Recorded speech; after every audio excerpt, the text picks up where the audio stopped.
We'll try that next. Get there. It's hot today, don't get there.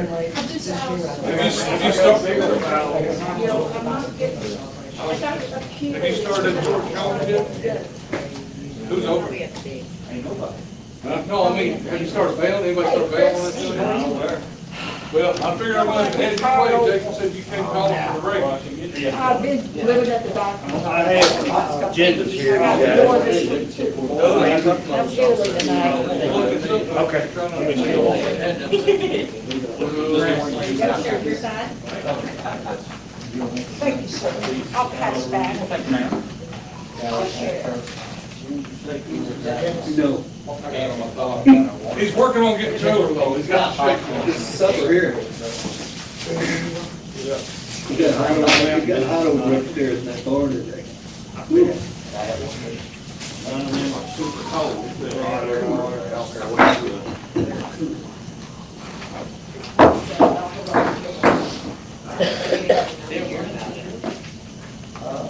Jim Grant, sure.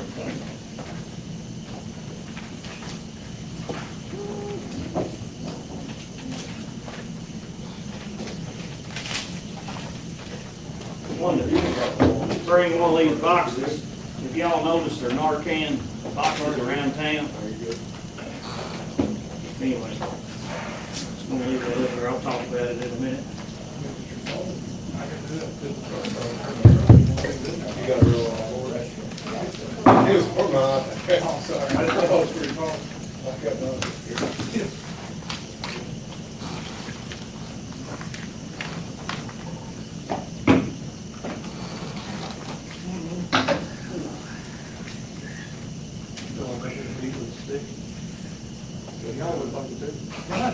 That looks like it's had an easy day today. I went home early. I got up early. Here we go. Well, I got in early. So you can't do it when you work for my dad. He said, how come you never want to start too early? I said, because it means we still end at the same time. So I might as well start later, it don't work so hard. I stopped at 5 o'clock. But I stopped it when I was moving hay out of the field driving the cab tractor, like seat on, you know. You see that works? Somewhat. Somewhat better. Nothing. We'll go ahead and get started, everybody. We'll call the meeting to order. We always start off with prayer, and we have lots in our community that need their prayers. I want to share with you, as I was coming into town the last time, Karen Spencer, which is the mayor of Taylorsville, she also works for the county. She got news just last Friday, or her husband got news. He has cancer and will be battling cancer over the next several months. So I want to keep Karen and her husband Donnie. They've been married 34 years. They live right over here. And she's an asset to the community. And she's going to be going through a whole lot, her and her husband. So, and then she's been working with her parents. They have been ill. So she's really had a load. Of course, we have several others in the community. We have things to be thankful for. Kyle Bennett works at the road department. He had heart surgery. He's back to work. Thankful for that. And Alan Thomas had his toes broke and was laid up. He's back to work. So we're thankful for that. So, these are folks that are in our county family, and I know there's others. Did I miss anybody as far as others? Anyway, I apologize if I did miss anybody. I'll think of one, I'll bring it up. But these are the ones that I know have been pressing. But as we start our meeting tonight, Mike, if you don't mind, would you open in a word of prayer, please? Lord, we come to you tonight thankful for so many things and the blessings that you've bestowed upon this county. And Lord, we just ask that there are some struggling in our county that are battling illness, and we just ask that you be in the great position, that you lay your healing hand upon them and help bring them back to health. And Lord, we want to thank you for those that have gotten back healthy, and we know that nobody gets healthy without your say-so, and we just appreciate you laying your hand on them and bringing them back to health. Lord, be with this county and help us to flourish and help us to do great things. And Lord, we thank you for the good weather we've had this week. And Lord, we just pray though that you be with those who have to work out in the heat and help them to stay safe. Lord, be with this meeting tonight and help us to get through our business and make decisions that would be pleasing and acceptable in your sight. In Jesus' name we pray. Amen. If you would join me in saluting our flag. I pledge allegiance to the flag of the United States of America and to the republic for which it stands, one nation, under God, indivisible, with liberty and justice for all. Thank you. All right. Madam Clerk, if you would call the roll, please. Squire Stone. Here. Squire Ferris. Here. Squire Eldridge. Here. Judge Travis. Here. Squire Travis. Here. Squire Cotton. Here. All right, everyone's here. Thank you all for that. First on the agenda is approval of the minutes. On page 15, we need to add some names. When we went into executive session, I'm not sure, I didn't see where the names were written down as to who made a motion to go in. Now, on page 16, we have a motion to leave. So I don't know if anyone has notes as to when we went in.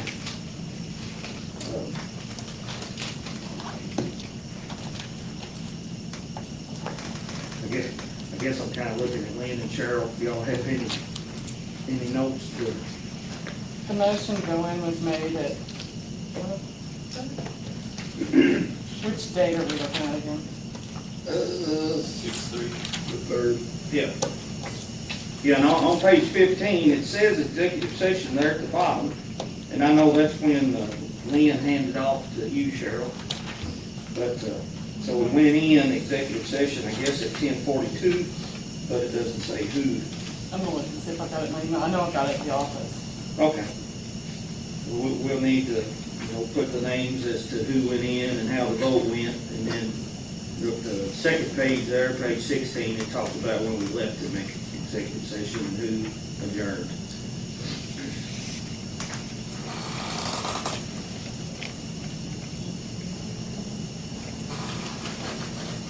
That's the only changes that I. Sure, I can take So- care of that. I'm sure I have it in my minutes somewhere. Yeah, I know I sent it, but So I guess we can approve the minutes, unless you guys have something else to bring up, we can approve the minutes with the addition of the names that were deleted on page 15. Motion to approve the minutes with the recommended changes. All right. I have a motion by Zach, seconded by Will, to approve the minutes with the recommended changes that were mentioned. Any discussion? Hearing none, all those in favor say aye. Aye. Anyone opposed? Nay. All right, we passed 5-1. So communications from Judge Executive, results of the salt auction. We got them anywhere from $100 to $108.50. So I got a contract in the mail, there was 4 prices. Usually, I wasn't on the call, Todd was on the call, but anyhow, we did get 500 tons locked in at no more than $108.50, that's real close to what we paid last year. So basically what that means is we have 500 tons locked in if we need it. It's not that you got to take it, it's just if you need it, and that includes delivery. So just wanted to update you where that is. The animal shelter easement update, I had nothing to add. I had talked to Dr. Foster, the superintendent, and talked to Sandy Clevenger, the chair of the school board, and right now it's in Frankfurt. Unless we work out a deal with the dollar store, we're pretty well tied to working out with the school. I first thought that we could hook on to the pressure line, because we have property between the dollar store and the creek. And my map says that line is on the other side of the highway, and then I've been told the line is on this side, but that's a pressure line. So hopefully we'll get that worked out with the school. We broke ground. Yeah, animal shelter is broke ground, the footers were poured, everything's getting lined up. I wanna thank Jim for, I've been on the scene and Jim's been on the scene every time pretty much I've been on the scene. Mr. Doug White that's taking care of it he's on the scene and on task, so that's coming along. Said he's waiting on the state plumbing inspector to send a stamped set of plumbing plans, Yeah. so we're waiting on them. So, but it has gotten started, and thank you, Zach, for bringing that up. Mago signed contract is in your book there somewhere, saw that. Good question on that. Didn't, we talked about grading the grass off the edge of the road, we don't have that in there. No, it's on there. It's on there. What page is that on? 32. Yeah, it's down there at the bottom. About grading, Noel's grading is on there.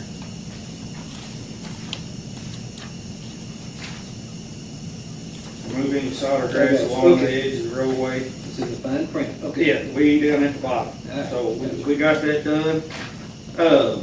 The sanitation grant, the Senate put out a press release, and I encourage you guys, I think I sent that to you, plus here it's in a book. But I'd like you to read that and digest everything that says. We're gonna have some work to do on getting that, but in the end, I hope that we will have more sewer opportunities for the people of Taylorsville and the people of Spencer County, Kentucky. So we will work to get there. Page 35, got some good news the other day about their paint job. I don't know if they saw it on the newspaper, saw it on Facebook or whatever. And, you know, we decided that we'd go ahead and get started on it so we could get it done. But we got a letter from AOC, they agreed to cover their half of it, so that was good news. And we will get that documentation signed and sent back in. Next is communications from citizens. I'll give anyone in the crowd that would like to address us at this time. If you're not on the agenda, anyone would like to address us, this is the time. Everyone gets 3 minutes each. So, Lee, good to see you. Thank you, Judge, I appreciate it. Recently, we have been in the northern part of the county, had a rash of thefts. Mostly, thank heavens, were to unlock vehicles. However, this is becoming more and more apparent that things are coming out of Louisville and affecting us directly.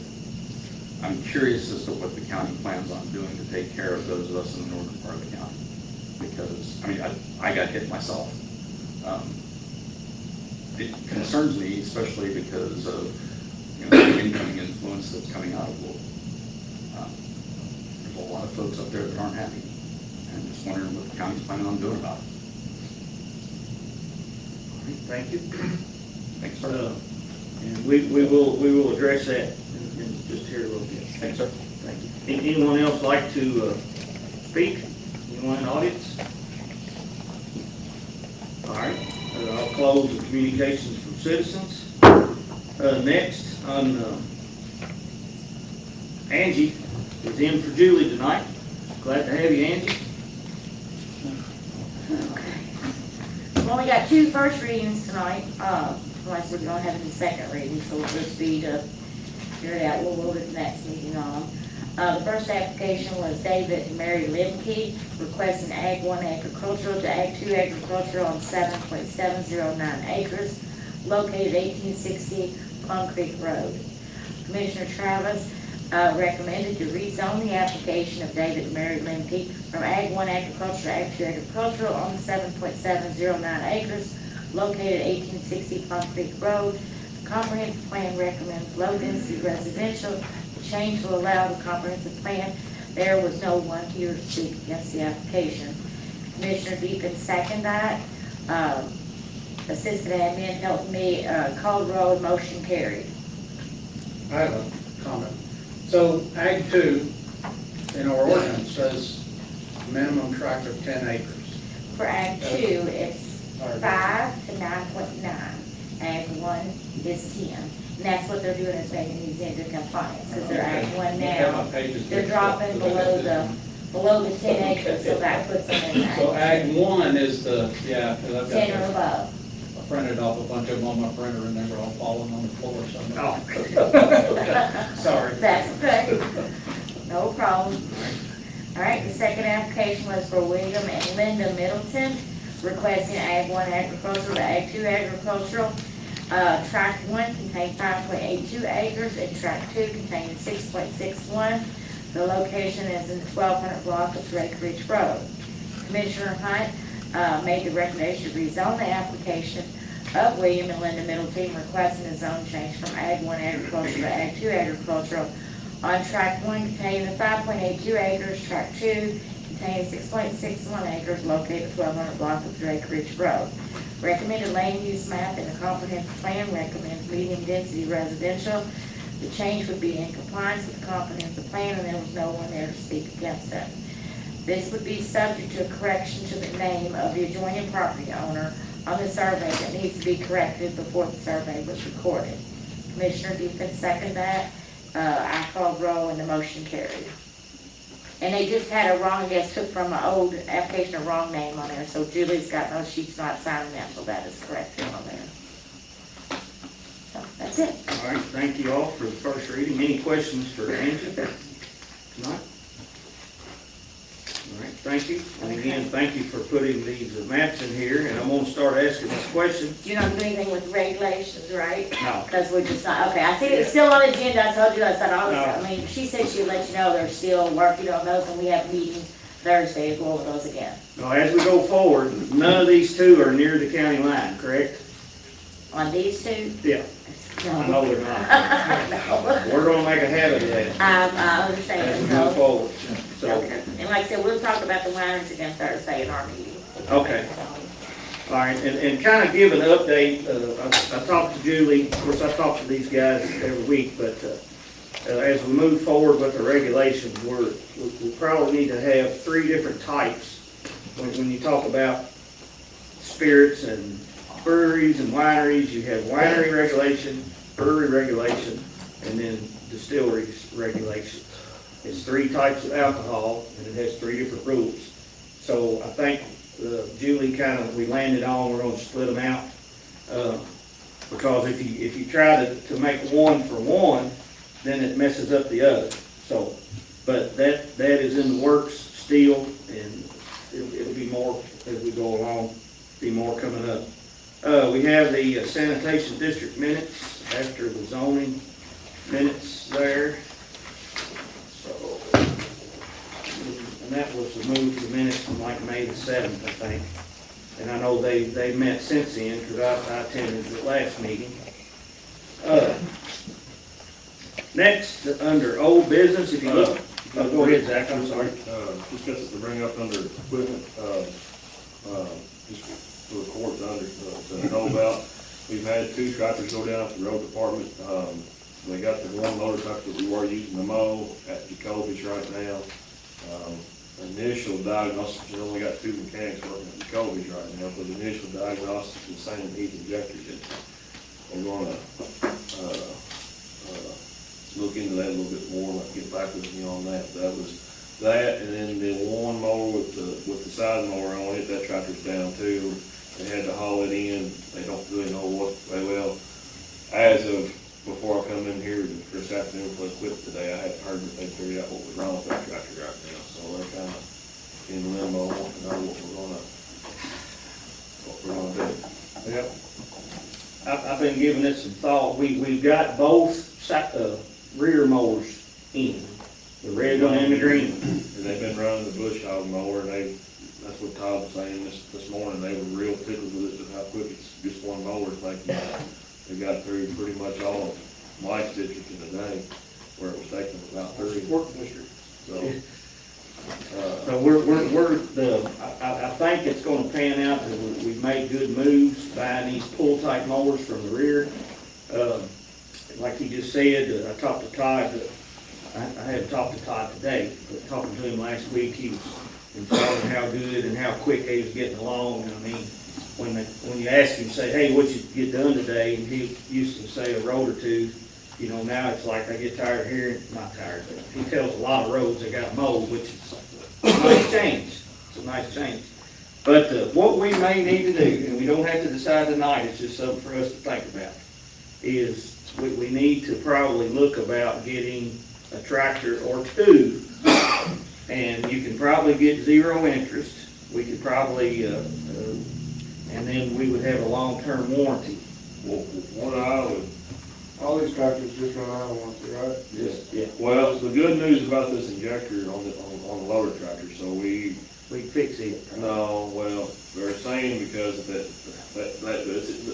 so it's the injectors that have gone out, but they believe the DEF system has caused it to go out because it was regulating the heat way up over it. It's part of these computerized injectors out. And the DEF system is under warranty. And so they're thinking that we're gonna be able to get these injectors put in under warranty. Of course, it's warranty work, so they're probably getting paid. But anyway. Yeah, but what I'd like to see us maybe possibly do, is look into maybe a lease option with these tractors. And try to do like a 2-year I was already lease. thinking that. Yeah, do I like don't know a what they're 2-year running, lease. but then that way, they're always under warranty. Yes. All right, well, let's, Cause we'll burn up the tractor. you know, we've been looking about, you know, getting one heavy enough to have a side mower or get a rear mower. We got mowers now, we just need a tractor.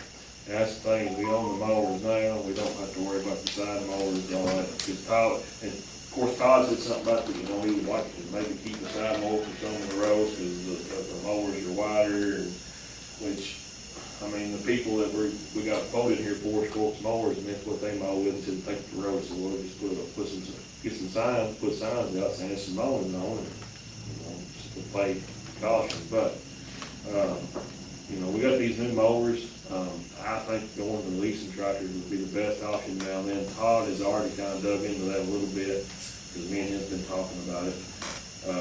Kubota, which I've been busy and ain't been able to get it, I'm a little bit behind on the 8 ball on it, but, I know Kubota has sent us a quote over, and for what it costs to lease a tractor, we'll also just buy a tractor from them. So, I don't know what the rest of the guys, what the rest of the big names are gonna say, but it's worth looking into. I mean, I really think, I totally agree, and if just general consent, we'll get some figures together. We'll talk about it at July meeting. But we can look at different options with interest rates higher. These ag companies are getting more creative and getting more friendly as far as financing and leasing. And, you know, there's a good chance we could probably get a 0 interest, or we could get a good lease. We would get warranty. They may have an extended on the warranty. So, you know, ideally, it'd be good to get something for 5 or 6 years at no interest with warranty. If we could do that. Something like that. If So, we could do that. I think we're dying to trade them in every 2 years and lose 30,000, 15,000 a year. yeah, and then not have any maintenance Yeah. and downtime. I mean, you'll spend, we spend that maintenance on it. Yeah, that's where I'm at with it. But we'll get some prices, and we'll have something to discuss Well, in July. The reason I'm bringing it up tonight is because we were down tractors, they're not mowing at all.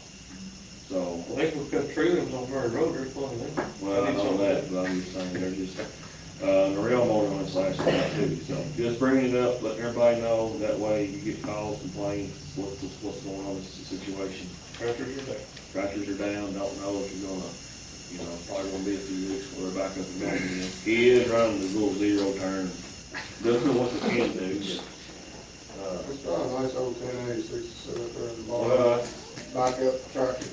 kind of thought about that too, but I didn't know what to sort with. I know there's gonna be a couple that they come for sale side of it. So. You know anything about them? As far as I know look they're at them? tractors. They're running the TA's work. Yeah. I've been up there looking at one about buying one myself, but, I mean, pretty decent tractors. Well, you know, another option that we talked about at the last meeting was outsourcing the mowing to a private contractor. That was $48,000 for one mowing for all the roads. It would take 2 times, that's $96,000 a year to outsource it. We wouldn't have to be buying tractors, mowers, keep one, maybe, one side mower, one full mower. We don't have to do any of this, no maintenance, and don't worry about it. And what we need, I think, is have Todd or Brittany or Katie to dig into it a little bit and see exactly how much it costs the county for the road department to do the mowing, and all the benefits that we pay and everything like that. What was on man hours and on top of fuel and maintenance and And I know, I just talked to Doug about it, it's over $50,000 a year for an employee, and that's just their salary, that's not their benefits and stuff that we pay. Benefits are that much too, but. Okay. That's got the benefits in it. Well, we can, That's got the benefits. Well, It's not their benefits, Maybe okay. you get So some more it's bids on it. Straight, There's only 2 people that do it, I'd say they're pretty decent at that. That's Swartz and Nut Farms or whatever. I've never seen no one else do it. That's around here. I didn't know if there was. but, anyway, I'll include, try to include that in, make a note, and then we'll talk about that in the first meeting in July, about what the actual costs were. If you would make a note of that, Doug, about us getting the actual cost of mowing put down. And we'll talk about it come July. None of the committees were on the agenda, is this just the time of working on bringing up stuff? If you have anything. I just got one thing. Yeah, go ahead. Down there at Water Park, we did the addition on the parking lot, I thought that rock dust stuck around it, that's just where Todd and them scraped like the whole top layer of oil and everything all the way around, when they was rocking it all the way around. Oh, You want to try to seal it with the rest? I mean, it needs to cure, I believe, when you put new blacktop before you seal it. I think somebody said I that. mean, but do we want to hold on? Go ahead, Just hold do it off on both in the striping. fall? Just do them both in the fall? Because it's pretty, I don't want it to go through the winter, because it's a spot 15 feet all the way around the edges, or it's just as wide as it goes. Yeah, Doug and me's been talking about that. So that's not lime dust. I thought it was That's like straight. this, and then I actually went down, and that's where they scraped it with the Bobcat bucket, and took like the top coat of oil off of it. Yeah, or at least skinned each rock in the blacktop and make it look like it does. Because I don't think we want it to go through the winter unsealed, so I thought we might want to look into that. We don't have to look into it tonight, we might want to look into that, just holding off on the other half, on the old part, maybe till the fall, and just stripe them both, or seal and stripe both of them. Did they already, they don't seal the left side or not? No, but they ain't done They nothing. ain't done nothing yet. I don't know if, yeah, I kinda let Brian take care of that. I figured he'd wait till whatever sport season here. Well, I thought Proper. if they hadn't done the other yet, then we might just hold them both together and fall if y'all want to. But I mean, that's up for whatever y'all do. We don't have to waste time talking about it tonight, we can. You know, or we may go ahead and go ahead and stripe and seal the one half. And then when we get the green light that the new part could be sealed, then we'll do it then. It's whatever y'all want to do. I just don't want that new part to go through the winter, because it'll mess up all around the outside of it. All right, well, It's not sealed at all. They don't seal the new part, they don't seal it. go ahead and seal it now. I don't know how long you have to wait. I'll get some Somebody should questions. ask. Right. I'll get, And honestly, I'll get some answers I on figured you that. go through the month of June, it's been pretty warm. Because we've already voted to do it, but, we may have to add sealing in as long as it's safe after so many months. Because that's been late, what, 2-3 months? And then make sure that they're not gonna stripe it. That they gotta not stripe the new edition, and hope, Yeah, until if you don't want to it's stripe it, then we have to seal it. seal it and then stripe it again. Yeah. So, all I right. just want to bring it to your attention. All right, well, I put a note right there, and then I got the cost of mowing and then the tractors. So we'll get on that. Page 51 and 52, this is where Hagan has kind of got it laid out, just, for the buildings, about where they're laying. And Jim's been working with, I guess, Mr. White that's doing our animal shelter. Is kind of giving us some advice as we go along. But you got anything to add to that, Jim? Well, Mr. White's got an architect on staff, and I met him the other day, older guy, nice guy. Asked him if he would give us a price on drawings for the two buildings on the pavilion, and I hadn't heard back with him. But Doug White said he would help us as much as we wanted, giving us advice on what we need to do. That was the one thing, is we got him a set of drawings. This Hagan, I talked to them, and question that they had was, which way do we want the buildings to face? You see the little drawing there, the front building, which was 8,000 square feet. It's got two different ways it can turn. One's where the offices face out towards 155, which I think is the best way. That'd be the darker one. That would be the darker one. And let me just read you what I sent to them. It said, good morning, Mr. Hagan. The building should be placed in the center of the lot and the front half facing 155. There will be an entrance from 155 about the center of the lot and the buildings. We have permission from the State Highway Transportation to add this entrance, but aren't sure exactly where it will be located. Use your red layout for the building placement, which was what we just talked about. The road behind, we had a question about the road behind Country Mart. The road behind Country Mart will not have curb, but it will be blacktop. The road running parallel with the Country Mart parking lot will also will have curb. That is the Wayne Sweezy, the one who's donated to us. That's one will not have curb. And then when we go up to past Country Mart, we'll turn left into our 5 acres and parallel up to, I guess, probably where we're going to put the entrance from the parking lot of Country Mart into there. That probably does need to be, I would say, needs to have curb on it and sidewalks for people walking there. There will be an entrance from the Country Mart parking lot to the pavilion lot. We have verbal permission from Country Mart to add this entrance. The area surrounding buildings will have a blacktop parking lot. There will be sidewalks parallel to the road behind Country Mart, along with the sidewalks parallel with the road running alongside Country Mart's parking lot. There's 2 different roads there. There should be a grass divider between the pavilion lot and the Country Mart wide enough to place sidewalks. Show adequate light poles surround the building, parking lots, landscaping where needed. So, I did not send that to them. I was going to wait and see what you guys thought. This is just my suggestions. So, I've got it was supposed to be in our packet, but it didn't make it in there. But just a little diagram of what I would, it's just my opinion. Yeah, I mean, this is kind of what Jim was talking about, you guys can see that. Go ahead.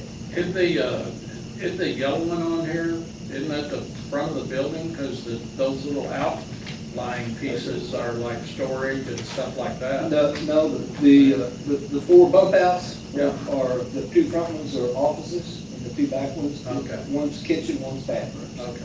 For inside and outside. So which one's the one that you like, the red one or the yellow? Well, I don't have a color. Is the white one, the yellow one? and- I guess, you like the dark one or the light? The dark one. See where the 2 bump outs are facing 155. Right. And that way we can take the section in between those 2 bump outs and make that our front entrance into the building there. And we can really, put maybe a roof or something over that, whatever the architect decides. So The church out at Loop Road, which one does it mostly favor? the Red one or the I yellow? don't have a color. I just got. Well, the dark one or the light one? Which one does it mostly favor? We're gonna start printing Uh, color. The one I'm talking about. I can't even see it. It kind of looks like a skinny one and then. The church bumps out just two of them, kitchen but they're on the same size that we're talking about there. They face 155? Yes. The church does? It sticks the bumps out? The church faces long ways from 155. Okay. But the bump outs are on that long side, where these bump outs are on the short side. The short. These are on the gable end, Yes. and out there they're on the eave. So out there they're on the eave. Yeah, they're just bumped out on the side of the building. So one thing we talked about is the courtyard between the, And that's, so, if we face it the way I'm talking about there, the 2 bump outs in the back will. how big of a space is that in between those 2 bump outs? Probably about, I think those, probably 35 feet. But they're not gonna be attached, the buildings won't be attached, so there's gonna be space even between the bump outs and the other. And another 12,000 square feet. Now, are we, you know, we haven't necessarily totally landed on exactly, I mean, I think we've landed on this size. Everybody good with these sizes, you know, as we move forward? I mean, we're gonna need to, you know, solicit bids on these buildings. What we need to do is get, just like we did the animal shelter, get a set of drawings for these buildings right here. And once we get the drawings, we can advertise it for bid.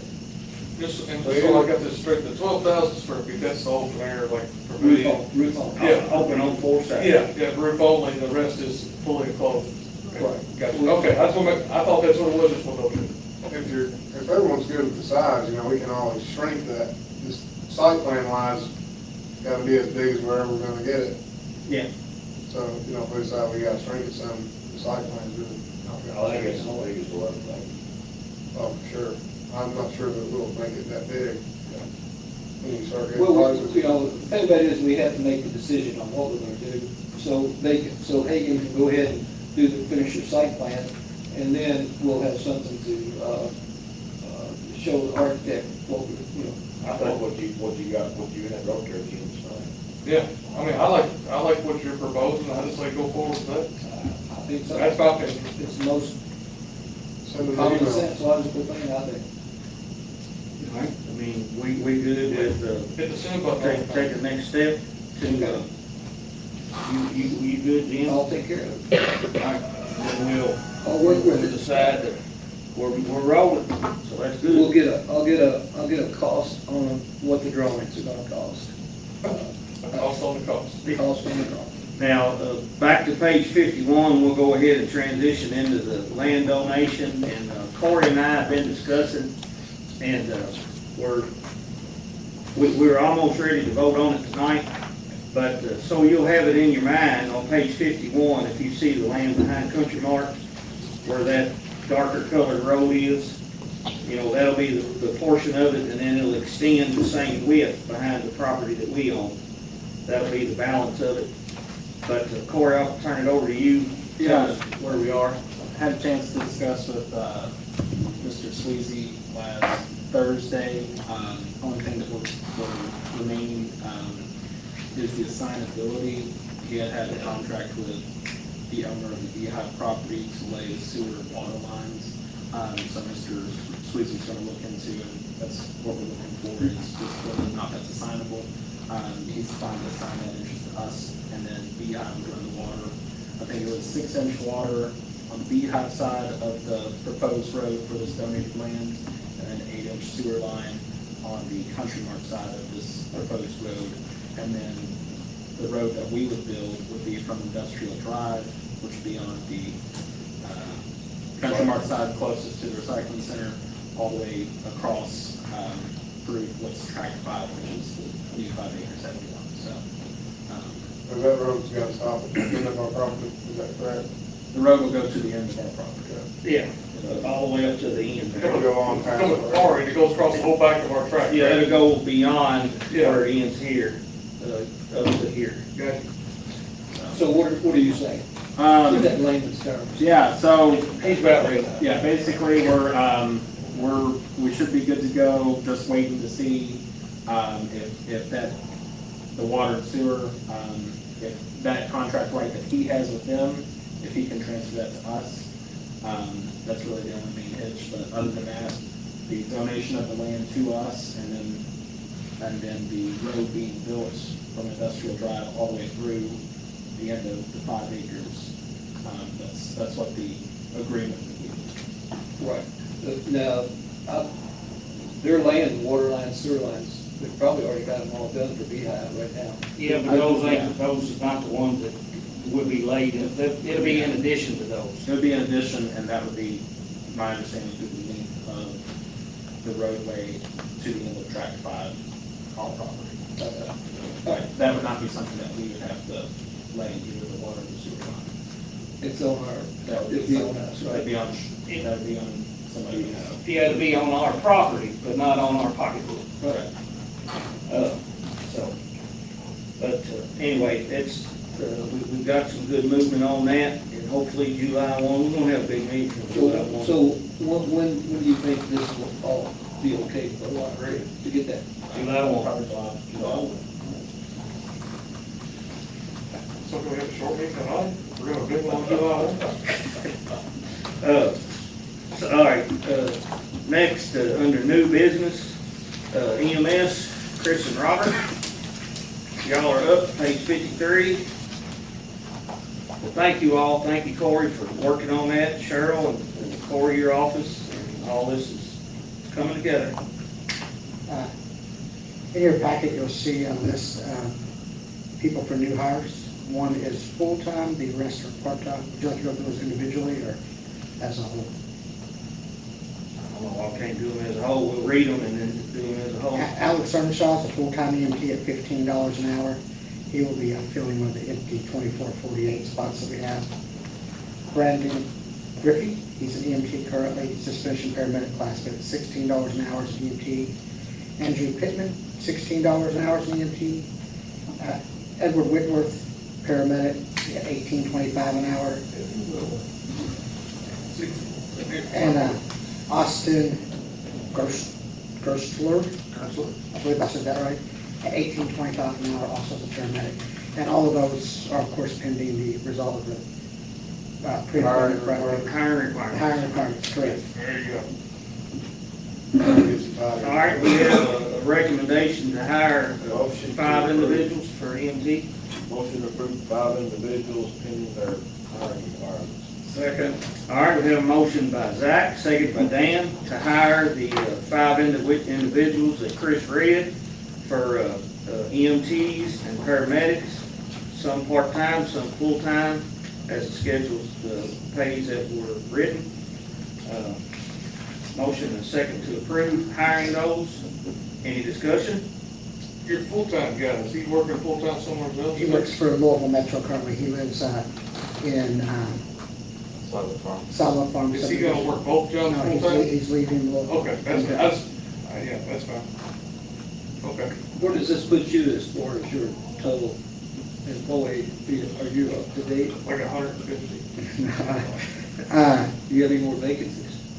We still have, I believe, one more 24-48 vacancy, and we're still working on taking in applications for the 12-hour truck.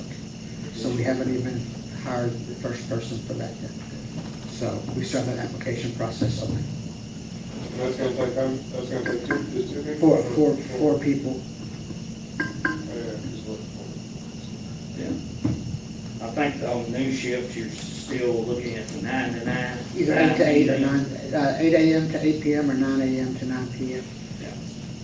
So, but anyhow, all right, we have any other discussion on these 5 individuals for the EMT department? Hearing none, all those in favor of hiring these individuals at these stipulations, say aye. Aye. Anyone opposed? Motion passes. Thank you, Chris. Next, page 54. Second thing we have is that we applied for a marathon pipeline grant and received that money. The grant was put into buying new helmets to replace all the old ones on the ambulances. The grant came to a total of $3,100. The cost of the helmets was $33.70, so seeking $270 to offset the rest of the price from the grant. Motion to approve the offset cost for $270. Second. We have a motion by Zach, seconded by Jim, to offset the difference, purchase these helmets for the EMS. And thanks out to Marathon for giving us a grant donation of $3,100. Motion to approve this offset. Any discussion? Zach and Jim, right? All right. All right, all those in favor say aye. Aye. Anyone opposed? Good work, Chris. That's all I have. Thank you, gentlemen. Thanks to Marathon Petroleum. Good deal. All right. My name, Warren.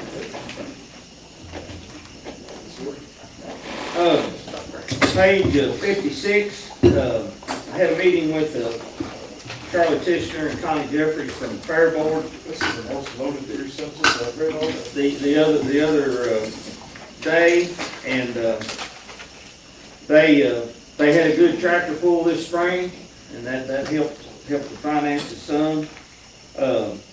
So we were just getting down to the nitty gritty talking turkey.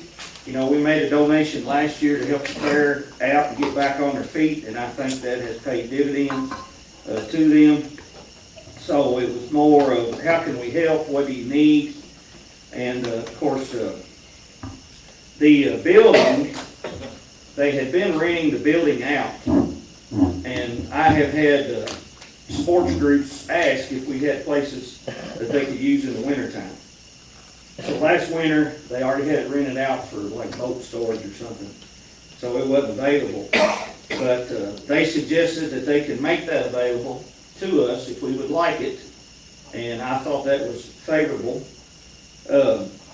They had, one of the bigger needs they have at the fairgrounds is the water meter is down on the lower part, like beyond the radio tower, down there where Mr. Mason farmed over the bank. The meter is down there, and the water lines run from there up to the buildings. You know, as the fair has grown, they run a line here, run a line there. So in the wintertime, they gotta keep all that line going to keep the part that's heated, you know, to keep the water on in there. So they would like to get a meter out closer to the road, or I don't know if we could run a line from the road department over there. Of course, we would need to, you know, share in we'd need to have an agreement with the fair on how the water would work. But they wanted assistance to get either another meter or another way where they could just cut off in the winter all that other. So I said, I'll present that. Isn't that kind of far away to the city, No, in the water? no, because it's in the county property. I mean, now, the city would have to set a meter if we went that route.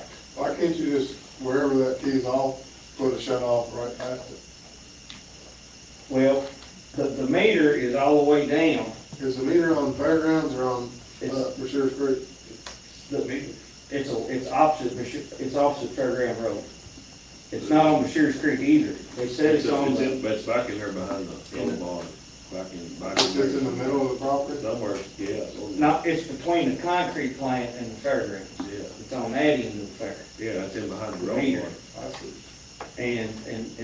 But they would like. So it's off like Persimmon Drive or the Yeah. industrial drive is Sort what of it comes like, off of? sort of like, yeah. And the meter's gotta be somewhere. Well, it's, you know, keep in mind, they moved up there. It's that water, it comes off, so they had, one I can think, they had a spur come up from Brashears Creek up to that industrial park, and they put the industrial park in, and that was the shortest route, and then the fairgrounds town there already, and it's that line that cuts through there somewhere.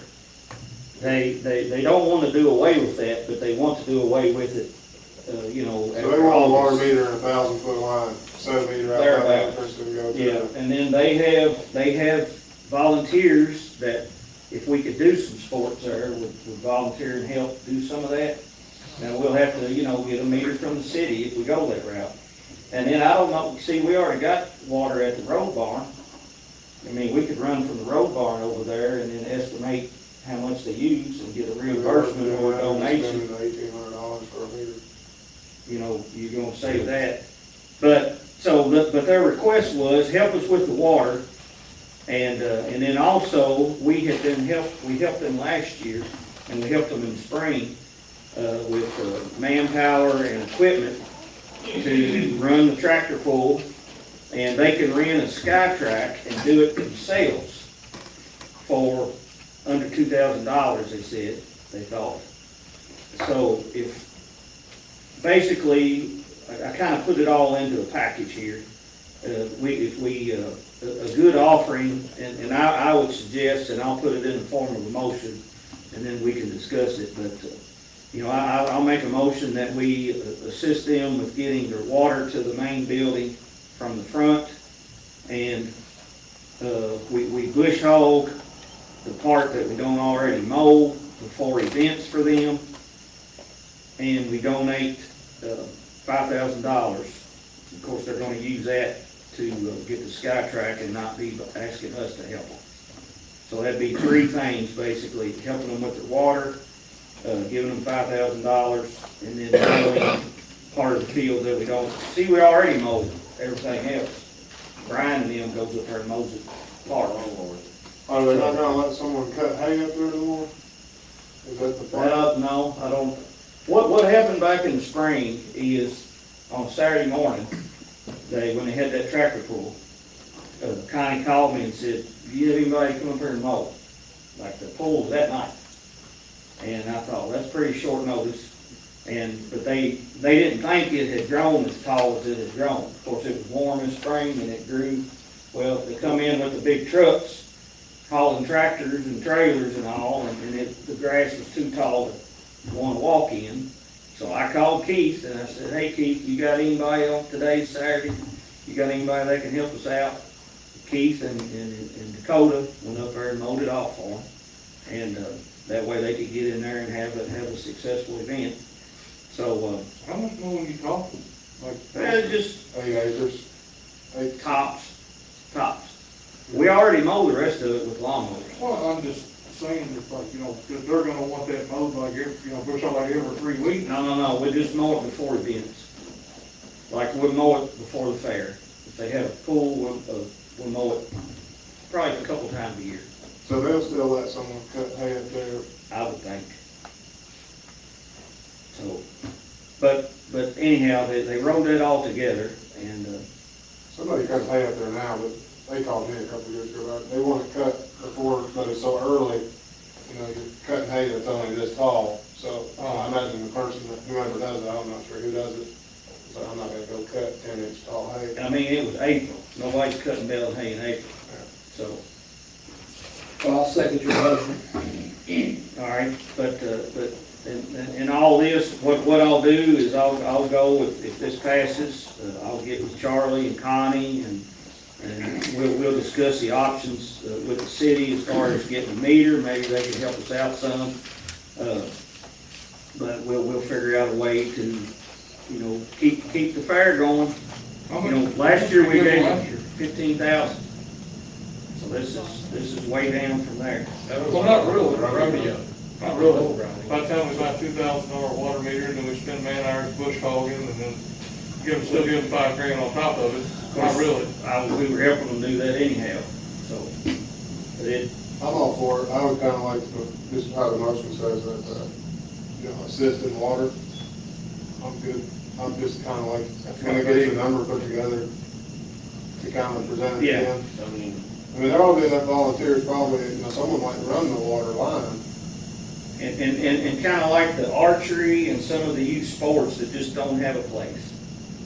There's some dads that do plumbing. It's a good deal, because we get the pavilion for them, especially in the winter time, but it's just, that water deal is what hurts. I mean, that could be a $10,000 fix, or that could be that's. We'll discuss it before then. $1,000 would be $7 a foot. Yeah. So. We're not really voting on money tonight anyway. Well, If we're voting on doing this, we're voting on, I don't have knowledge. Plus, we don't want to. I'm fine with having the language in my motion about assist with the water meter. If y'all want to add that word assist, which means we'll look into it, and I'll just tell you, I don't care to help us out, I just don't want Yeah. it up to well, ideally, we would get volunteers and get it done as cheap as way possible. So that'll take care of that, and then the $5,000, and then that way they can rent and not be using our equipment, and we won't And of have. course, I mean, in the same sense of it too, it's going to be our meter and our water line anyway. Well, if they put it in there, if they might put it in their name, then we won't be paying it all the time. But we'll get it worked out. So we got a motion and a second on the floor. Any other discussion? yeah, I mean, it's still an open-ended thing. It's like, okay, we're gonna assist you, but if they say, okay, well, your assistance is $10,000, I'd like. Well, I put a cap, know put the board, a I cap know on more it, better than that, they wouldn't, I wouldn't put that on us, but, you know, I do just want to caution that, but. If my seconder will agree to it, I'll add on my motion of total cost, total donation not to exceed $10,000. And then if it does, we can come back and talk about it. Well, they'll work it out, not to exceed $10,000. Whoever's bush hogging, is that gonna be county employees? Yes. Man hours? Yeah. That would need to be tracked as well. Wouldn't it? Sure, it needs to be. Accounted for that 10,000, but just making sure they're aware. Yeah. Yeah, and I mean, that'll be very minor. But anyhow, all right, so the seconder agrees to 10,000 cap. I do. It'll take 2 hours to bush hog, what's over there. Right, especially with our, that ones we got now. So, Just have a tractor. all right, It's just Take a lot of time for That's on the tractor? any other discussion? do some horse trading. All right, all those in favor say aye. Aye. Anyone opposed? Motion passes. Thank you all for that. Teresa, Yep. I saw you standing up. Listen, it's getting late in the day and my muscles are killing me. Oh. For you all that don't know, I have an autoimmune disease that affects my muscles and make them weak. And late in the day, they start crying. Chris, will you hold my leg? Yes, ma'am. Thank you. I've got, I got copies to pass out for you. I've already gave you copies. Yeah. Okay. And I apologize that information was in your pocket, but Friday afternoon about lunch, Scott told me to pull some figures together. Obviously, I'm here to talk to you about the Chamber of Commerce, and obviously I want money rather than be here. First off, I want to bring a few things to your attention. Most people don't realize that Christmas on Main Street is done by the Chamber. That's a free event. We don't charge anything to the people. It's all about the kids. We have activities, a parade, Mr. and Mrs. Santa Claus. Also, we do ribbon cuttings. We have 3 ribbon cuttings planned in July. We've already done 5 this year. Our newest member to the Chamber is Etherton Building Supply in Shelbyville. I don't know about you guys, but the lumber at my house came from there. They put lumber in almost every house in the county. We do all kinds of things to try to bring people to Spencer County. Any idea we can come up with that has somebody pull out on 155 and go south instead of north to Jefferson County, we're doing it. Our next big event is we have the Louisville Symphony coming to do a free performance.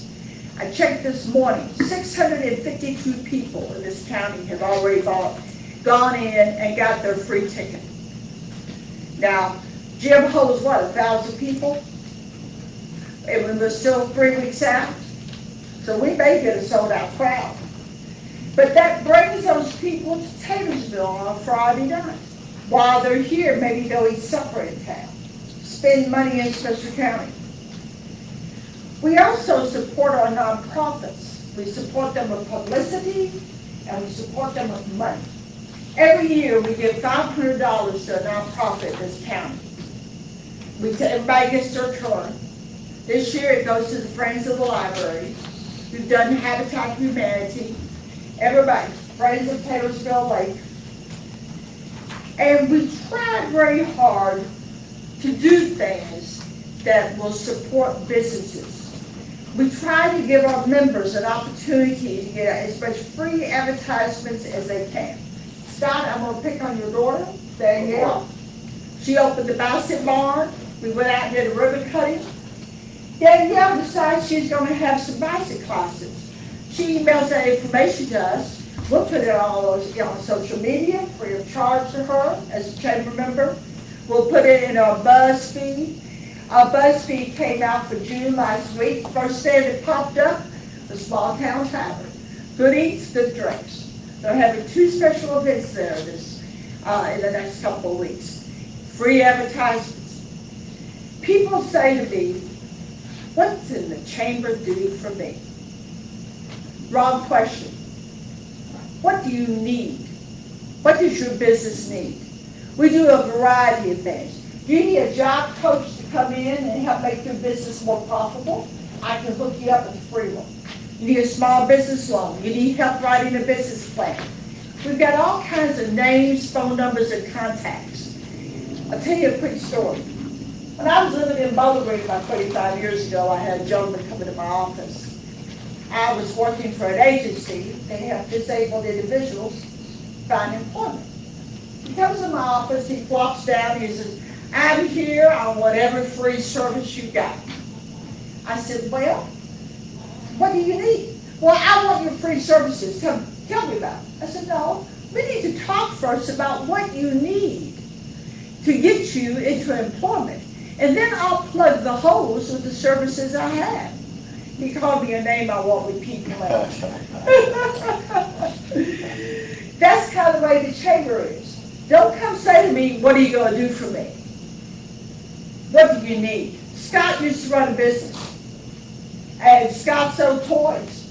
Scott would come to us as a chamber member and say, I got all these toys, they're not selling.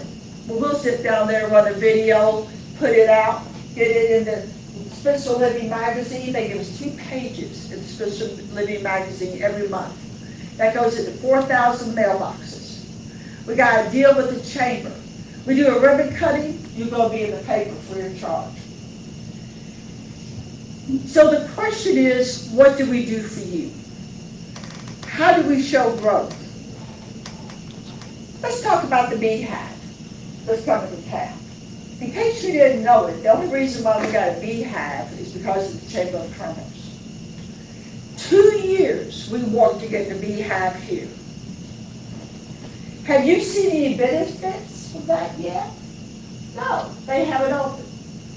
But you will see increased property taxes, jobs in the community, occupational tax. Adriana back here met the guy who owns Beehive at a networking event of ours. Not even thinking at the time that was going to lead to a job. Guess who's the new executive director? She now has a job 10 minutes from her house where she can be close to the schools for her kids, make decent money, be within her skill set and what she has a passion to do. And she doesn't have to drive to Shelbyville, Mount Washington, or Louisville to make it happen. We have other businesses that call us. You just would not believe the people who call the chamber and that they didn't want to know. You know, I need a bigger building. I want to open a business on Main Street. What buildings do you have? Now, I don't have all the answers, neither does Don DeRossi or Adriana as our president, but we can tell you who to call. You, for example, don't anybody said I started a rumor, Dwight Martin is out selling the Valley Theater, if I want to use it as an example. Let's say 5 years from now he decides to sell.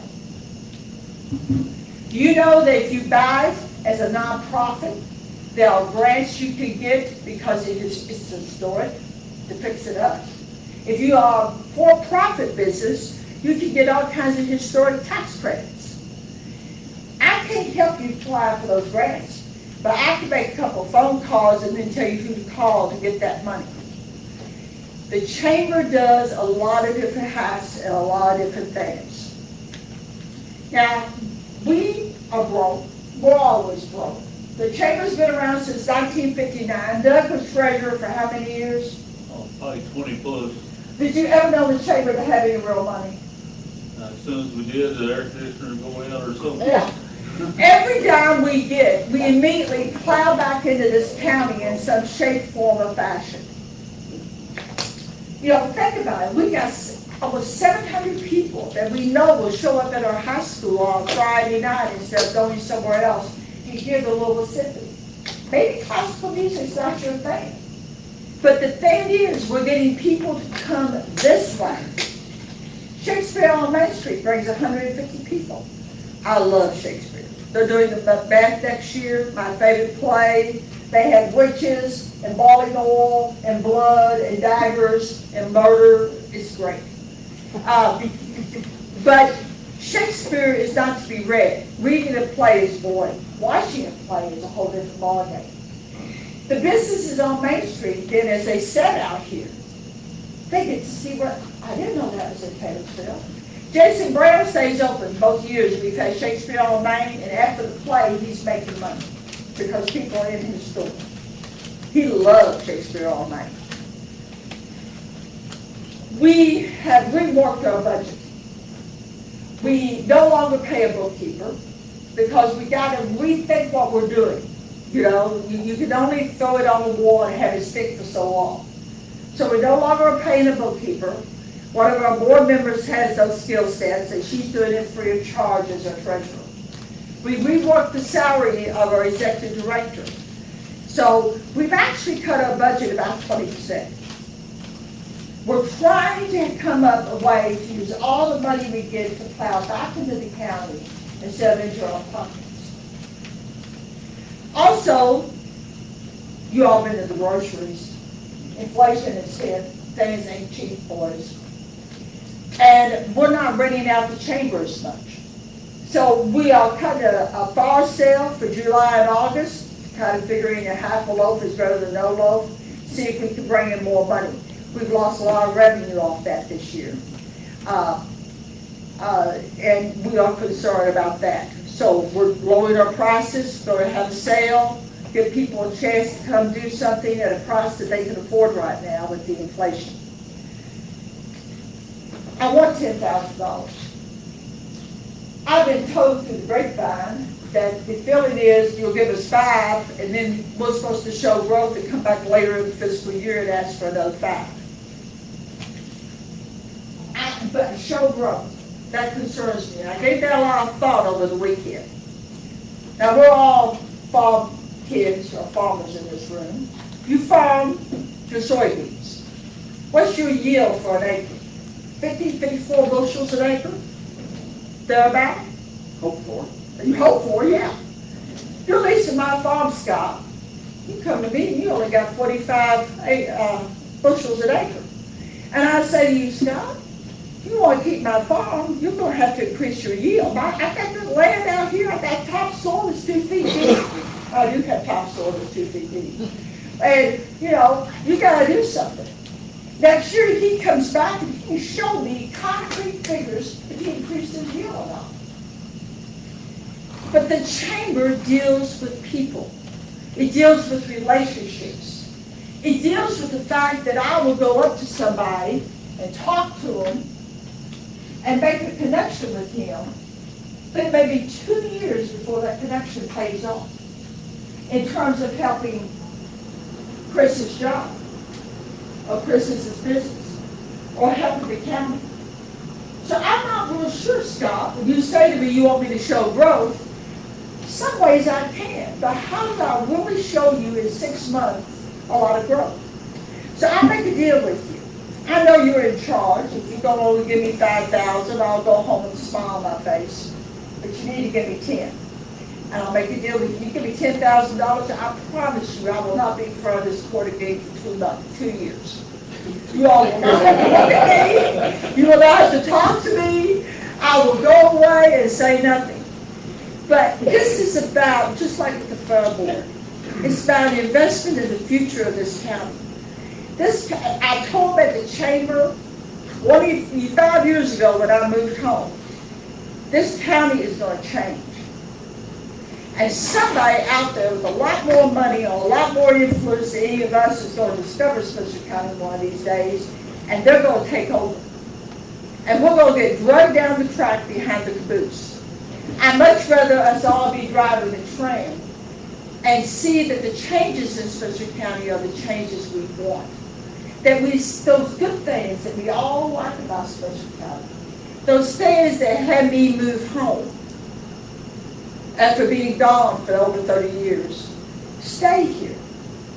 The chamber is looking for the right kind of growth. And we're right now, trying to get a couple more businesses in town. Now, we have an economic development person now. We did when we were doing the Beehive thing. Obviously, if I get a hot lead, I'm going to let Scott and Brittany in on it because we don't want to cross paths and screw each other up. Anyway, that's my pitch. I appreciate your time. I appreciate you serving because none of you are getting rich doing this.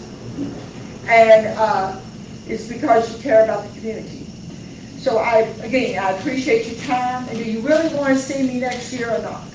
I like your speeches, I think you can come back.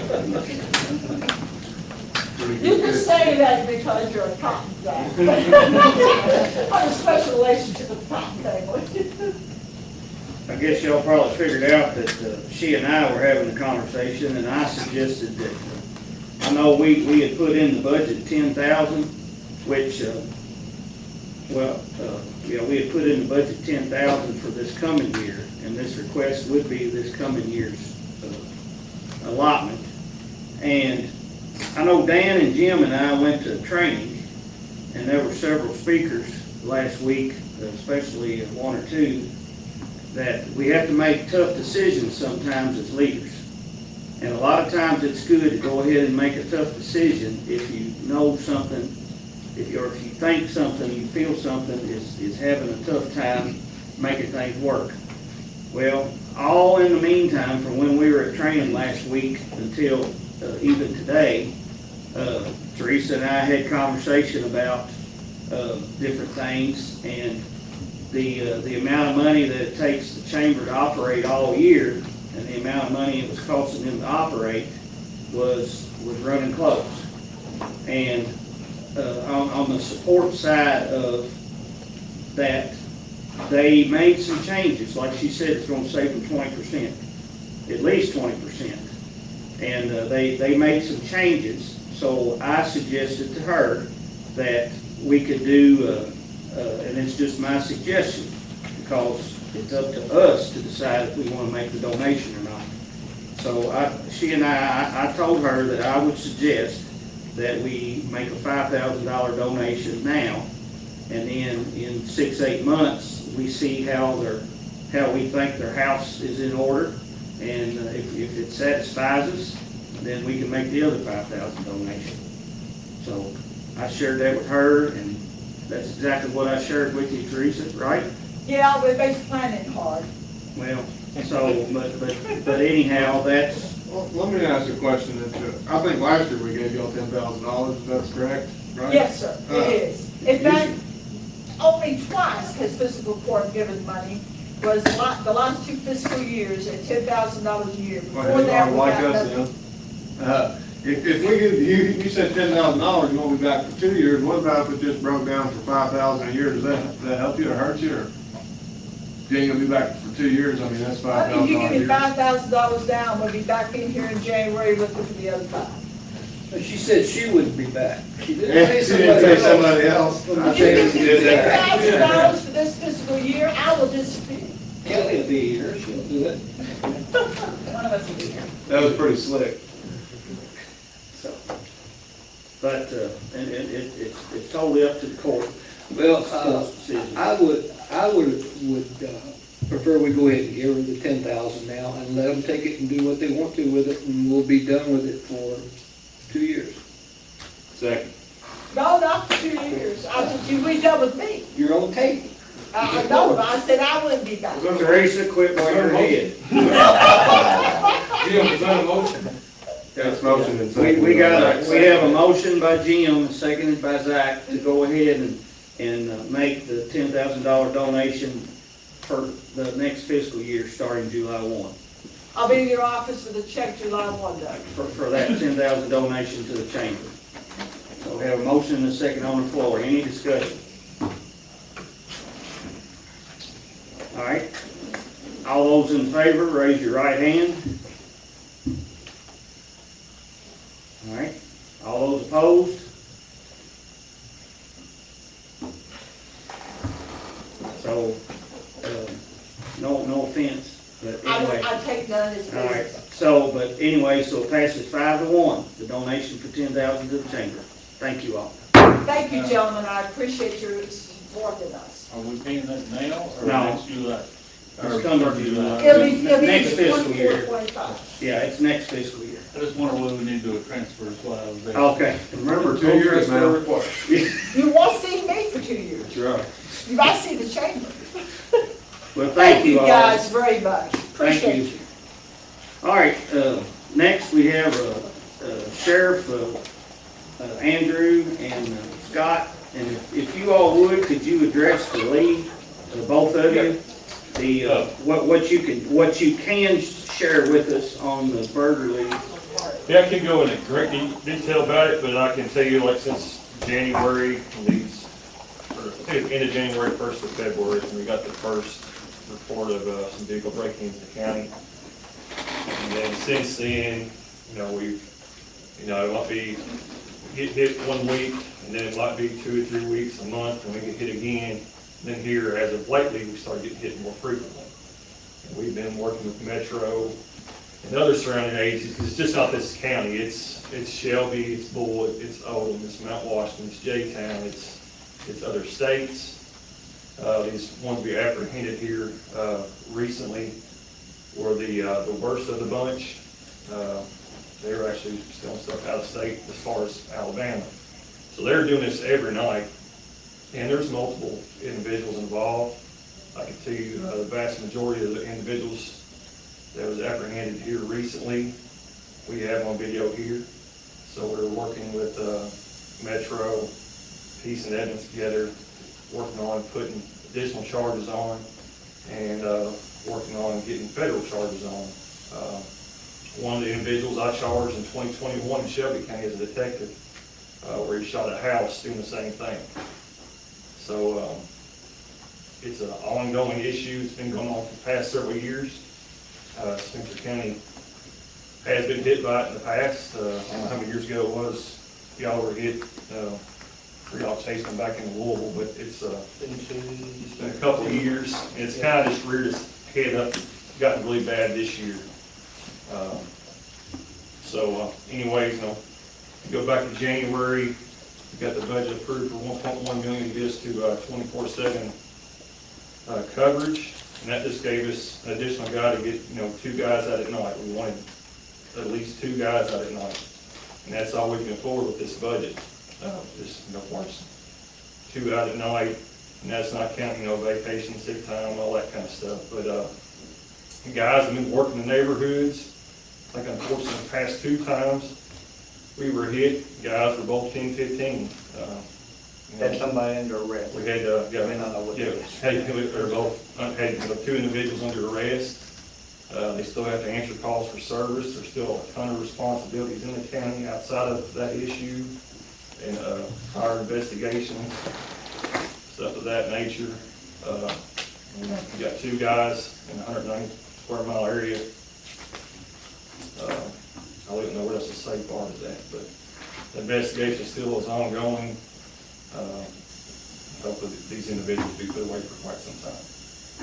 But we worked in detail with Metro for 2 nights. We had this whole detail plan up until, they've been hitting us during the week, but this last time they hit us on the weekend night, and that had been outside their MO. It's normally been like, Tuesday nights, Thursday nights, stuff of that nature. They hit us on the weekend. We already had this big detail, multi-jurisdictional detail set up.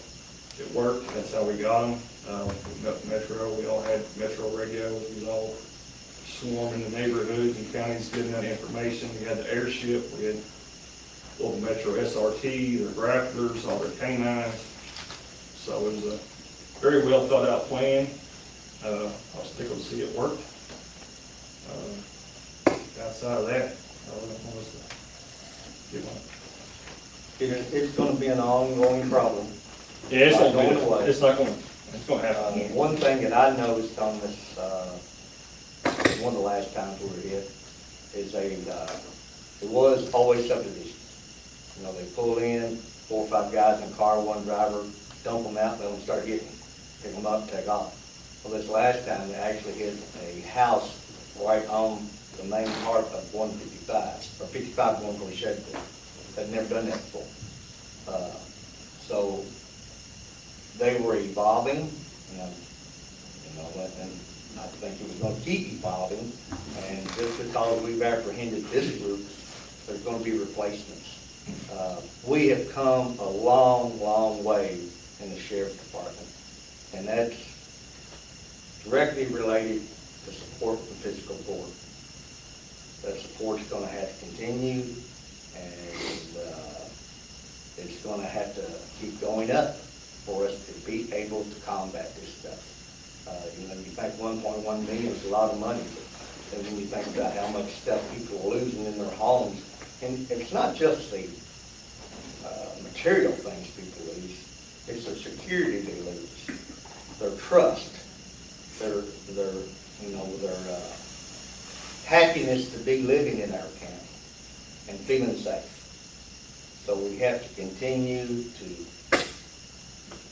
work at it, you know, and we need y'all's support to keep doing that. Where are you on these cameras that we bought? Flock. They're getting past, they just got emailed today that they're, getting the KDOT approvals. Well, they're dragging their feet. The Kentucky Department of Transportation, dragging their feet to get approval for us to put them up. Since we get them put up, it'd be great. And I'll tell a real quick story that it turned out it wasn't even any law that was broken. But we got a call, days run together, I'm thinking last Thursday, 16-year-old girl down on Dutchman Creek. A man had come to their house, had knocked on the door. She thought maybe jiggled the handle, that he went to the basement, knocked on the door, jiggled the handle, or whatever. She was scared to death, of course. We got out there. She had taken a picture of the vehicle. That's all we had, a picture of the vehicle. Didn't know the guy, didn't know anything else other than a picture of the vehicle. Andrew got on the flock cameras that surround us, and we found that vehicle on 44 earlier in the day. So, the guy that he come back to, I know fairly well. I said, that guy's just lost. That's not him. But I did go to his house, and I said, hey, you got on King Street Road update? He said, yeah, I sure was. I said, well, she's later on down on Dutchman Creek. He said, I don't know what Dutchman Creek is. I said, okay. So I kind of left it at that. Well, to him, he'd been down on Goose Creek, which Goose Creek and Dutchman Creek come right together there. And he had gone back to the residence this weekend, and they put it all together. He was there wanting to ask if he could pick up the tobacco worms again in the yard. Now, we linked. Like I said, there was no crime, but it's amazing how the flock cameras put us on the right people, the right place.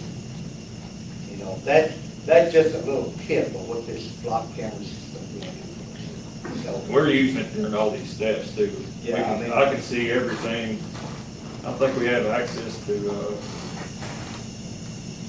let's say, 1,000+ cameras right now.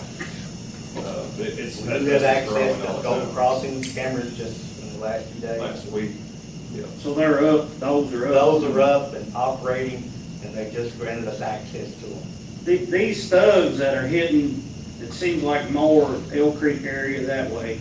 I mean, are they also hitting Shelby County communities, Bullitt County communities? Yes. Simpsonville, they seem like they like to hit Simpsonville hard. J-Town. I think they like to hit, of course they get the Jefferson County communities too, but it seems like they like to come into a county close to the county lines, do their deal, get back into Jefferson County. That's why Simpsonville has been getting hit so hard, Mount Washington gets so hard. We're getting hit, the Elk Creek area so hard. If you think about it, every single one of them, right against Jefferson County. So. We won't get hit once on this stretch. That was back in the winter, like in February or. Most all of ours come down have 44, that. went uptown hill and squirted back out towards Jefferson County. I mean, so we'll move on, not tarry too long, but, best advice to the residents is do not leave any belongings in your vehicle. At all, because they could ransack, go through, and belongings is your phones, weapons, your purses. You should lock your vehicle, take all that stuff inside. Of course, some places they've been breaking windows in cars. That's very rare. Trying to get Out of in there. thousands That's of pretty cars rare. over the past few years, I've only probably seen 2 or 3. It's easier to open the door and grab something. Yeah, than it's break the very window. rare to break out a window. Yeah, go ahead, Lee. Scott, the only thing they took out of my truck was my .45. They even carried it out into the cul-de-sac, dropped the holster with a fully loaded magazine, and left. The holster with a fully loaded magazine sitting in the cul-de-sac. I had a military K-bar, I had my bayonet, and I had another 4-inch knife left on the seat. So they're looking very specifically for firearms, cell phones, things like that. They're not worried about anything else. Well, they miss a whole lot too. I mean, They I've seen them miss a whole lot of money. Why didn't they take that? They're so quick, But they miss a they've lot. probably been trained. You get a vehicle, 10 seconds, you're out. Don't matter what you got. Now, you know, and I'm just speculating at the numbers, but, They miss a lot. they are organized. If you ever call organized crime, these guys are organized. They're using a lot of juveniles. Juveniles are hard to prosecute, do anything with, but they get in and they get out quick. And the main thing is do not leave your garage door opener in your vehicle. The house that that last morning we got hit, there were 3 of us going in 10 directions, you know, taking complaints. You know, we was over at his house and we was over to another house. Anyway, we actually, somebody called in and said that they seen a person laying along, almost at Chevrolet line. Now, we got it, and it happened to be from that house on 55. But when I took that back, when we were standing there talking, I walked out in the yard and I found this long garage door opener. Well, it shows on the camera, they had gone to the truck and got this garage door opener and tried it on the garage, it didn't work. It went to the building that was 200-300 yards back behind the house, had 5 doors on it. And from the way I took it from the gentleman, millions of dollars worth of his business's equipment. So they went back to the truck and got the one from the house, punched it, grabbed the purse and all that. And we also recovered a computer and a backpack and some other stuff that morning too. That they, after they had stolen them, you know, grab the backpack, I can't use this, I can't use that, throw it out the window, keep the stuff that they want. They used to keep electronics, now they throw them out because they don't want to be tracked. So. Yeah, they have figured out that we can track them if, you know, if they steal somebody's laptop, a lot of times we can track them. They don't want anything that's gonna get them tracked. And I mean, the detail that Andrew and all these guys worked on, I'm gonna give them full credit. I laid back and let them do it, and they've done a fantastic job. The helicopter was the main thing. Because and I've told them, I said, the first time they see a star or a stripe on the side of a car, it's on. They're gonna run. They're not gonna stop. They're gonna run and they're gonna put people's life in jeopardy. But they was able to find the car, follow the car with the helicopter, and then when they go into a grocery store, that's when they got them, when they come out of the grocery store. That's a safe way of keeping there from being a high-speed chase. And, you know, it worked out. That's one of the times the good guys got one. Yeah, well, we thank you all for the report, and Lee, thank you for talking earlier and engaging with the conversation. And I'm very confident that we're doing all we can do. Get you a job. If you're a crook out there, get you a daggone job. They're hiring everywhere. You can go home at night and feel good about having a job and being a contributor. Don't be a thief. Don't be a thief in our community, because we have a lot of people that carry guns in our community. And unfortunately, what I'm afraid of, that's what's really going to break the camel's back, is one of the thugs is going to get shot, or a homeowner is going to get shot. And of course, I prefer the thug. But when people will go into someone's garage at 2 and 3 and 4 o'clock in the morning, raise the garage door and walk in there, that's more brazen than I can ever imagine. You know, and all these times, somebody's going to walk out with a gun. And, you know, I'm sure that if you had known they were in your truck, you would have taken care of this. Excuse me, but the SOB be dead. Because I shoot once. Like I say, they got our neighborhood Saturday night.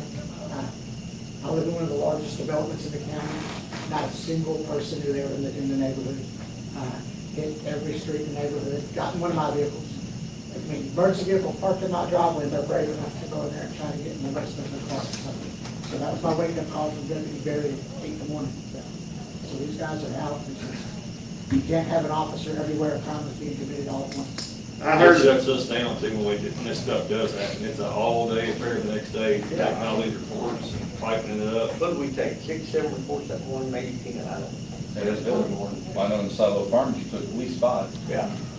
I heard a joke not long ago, and they was talking about the criminals. If you catch a criminal in your house, somebody said, "What'd you do? Did you call 911?" They said, "No, I call 811." It's called before you dig, but you catch a crook in your house. But anyway, we'll move on. Thank you all for that. That's good conversation for the community. I want the community to feel safe, and we will continue the work on that. We have item 4 there, the Sheriff LEPP grant. If you, in your book, there are several pages. Basically, I guess on this second page, it's $7,770. I think that's right. That, Andrew, if you don't mind, come up and address us. Thank you all for coming tonight. 77.70 and 78 cents. That's Yeah. a grant we're trying to get through Homeland Security for body armor. Like Dan mentioned earlier, we got some vests last year. This is gonna be for new employees and employees that are expiring now. So basically, bring it to the court, get the resolution done. We've already gotten the 3 bids, and then if we get the grant, the county can go ahead and purchase the vest, and then they'll get reimbursed for that money, or for that money for the vest. And basically, I'm seeing a resolution or two, page 65 in your book, that's basically to Homeland Security to apply for this grant. We will need a motion to apply for this grant through Homeland Security. Motion to approve this resolution. Second. All right, we have a motion by Mike, seconded by Dan, to approve the resolution and pursue the grant through Homeland Security for body armor. Any discussion? All those in favor say aye. Aye. Anyone opposed? Motion passes. Anything else, you guys? I think go ahead, Scott. I've texted with Brittany here in the last few minutes. Did y'all get a package or something like that in it? No? No. Okay. Brittany apologizes. We delivered it on time, and when we supposed to, somehow or another it got left out. So I will be coming back next meeting with it, but I want to just give you a little brief synopsis of what we're trying to do. All right. We want to do 2 to 3 billboards in Spencer County. 2 months each. And this is just a mock-up, a quick mock-up of kind of what we're doing. And this could change some. Spencer County Sheriff's Office, United Against Opioid Addiction. Prevention through enforcement, remembering those that we've lost, and recovery is possible, and start your journey to recovery at Isaiah House and their phone number. Isaiah House is a very good organization. We keep cards, we keep pamphlets back where we process prisoners. We can lock them up 1,000,000 times, but they get recovered one time, or they're gonna die one time. But since this didn't get put where we're supposed to, I got prices and stuff and bids and all from the, and it's not like I can go out and get bids from 3 companies, because there's only one company got billboards, but I have talked to them. But I just want to put that bug in your ear, and we can use the money, that we're getting. That, I can't say that for nothing. Drug money. Drug money, I can say that. The drug money to pay for it, because, like you said, Judge, new program, never been done, and it's just gonna save every life. No. We've had 3 overdoses, in 2 weeks. So, And, we'll get that together and present it to us. Like I said, Brittany's a fantastic person, but somehow it didn't get in there. Yeah. We delivered it and it didn't get put in, so rather than just completely ignore it, I wanted to at least say something about it. Yeah, we'll get in. We'll dropped a card fell, Scott. Oh, okay. Now, hey, I want to lead in, I brought this box of Narcan right here. And, we have, how many of these we put out, Chris? No, 8 or 10? Right now, there is 6 or 8 in the community right now. This one came right out of there's a dispenser right in front of the sheriff's office, right outside this door. When I go home, I'll stick it back in there. But, I want the community to get educated on what this can do. If probably everyone knows someone, you may even have a relative, you may have a friend, you may have a friend that knows someone that has fell victim to this fentanyl that's coming into our country.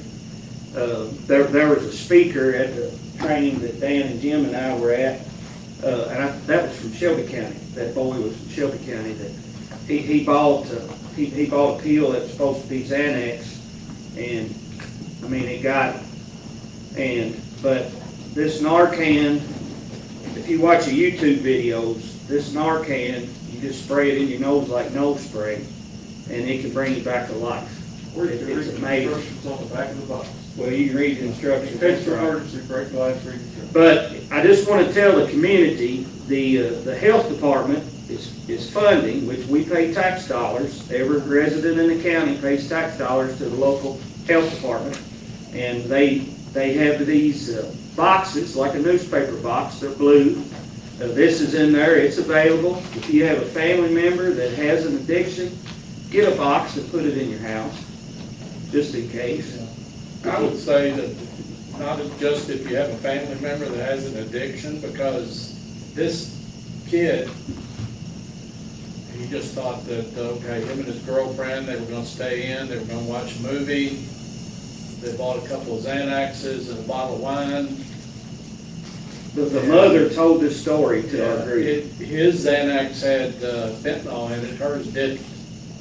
So, killed him immediately. So, you've got kids, you know, they're out there on the street and they look like everything, you know, so. But he was an organ donor. They kept him on life support, was 11 days.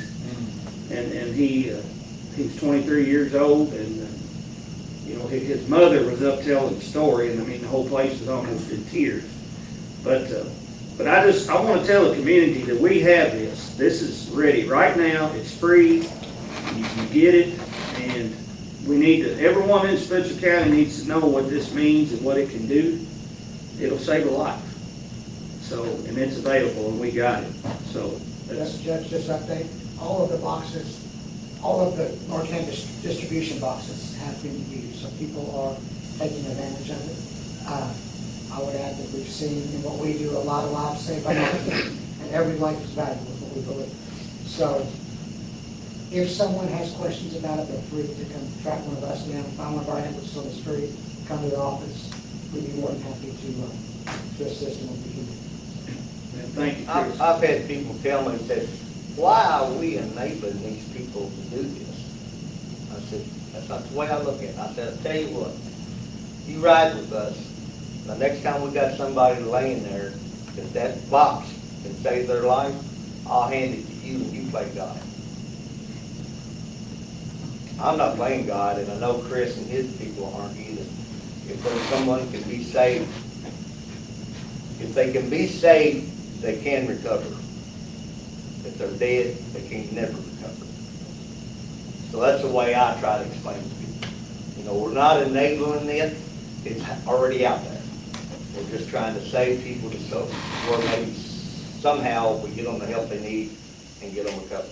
Like was just said, every life is important, and this saves lives. So, all right, we'll go and get rolling. That was awesome, good conversation. Thank you all. On page 68, our FEPCO cards, we need to. We have some resolutions here with it. Basically, what this is all saying is the over-the-counter medications. We need to pass these resolutions, and then our FEPCO cards then could be used for over-the-counter purchases. Of course, I have found out, depending on which drugstore you're in, some will work and some won't. But to get it perfected, if we pass these resolutions, for over-the-counter medicines to be covered with their Fiscal cards, then that'll be put into place. Did I get that right, Doug? Pretty I much? think so, but I think you still have to use drugstore compared to using, say, dollar store or Country Mart or wherever, because, but you can go and get Mucinex and Band-Aids or, you know, things that you need, that don't have to have a prescription on. One resolution for this? Well, I want to see them. there's a resolution there on page 72.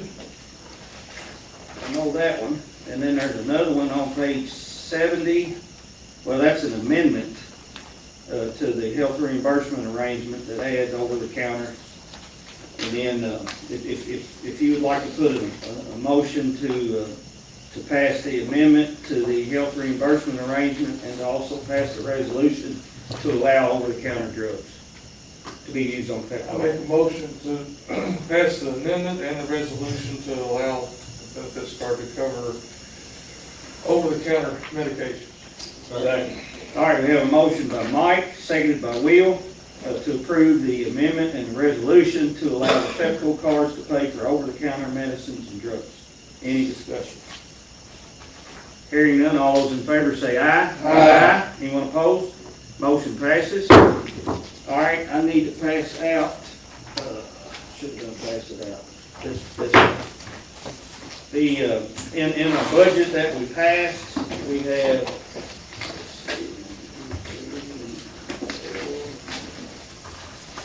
three going that way. That way you got enough going that way. You get, make sure Lynn gets one.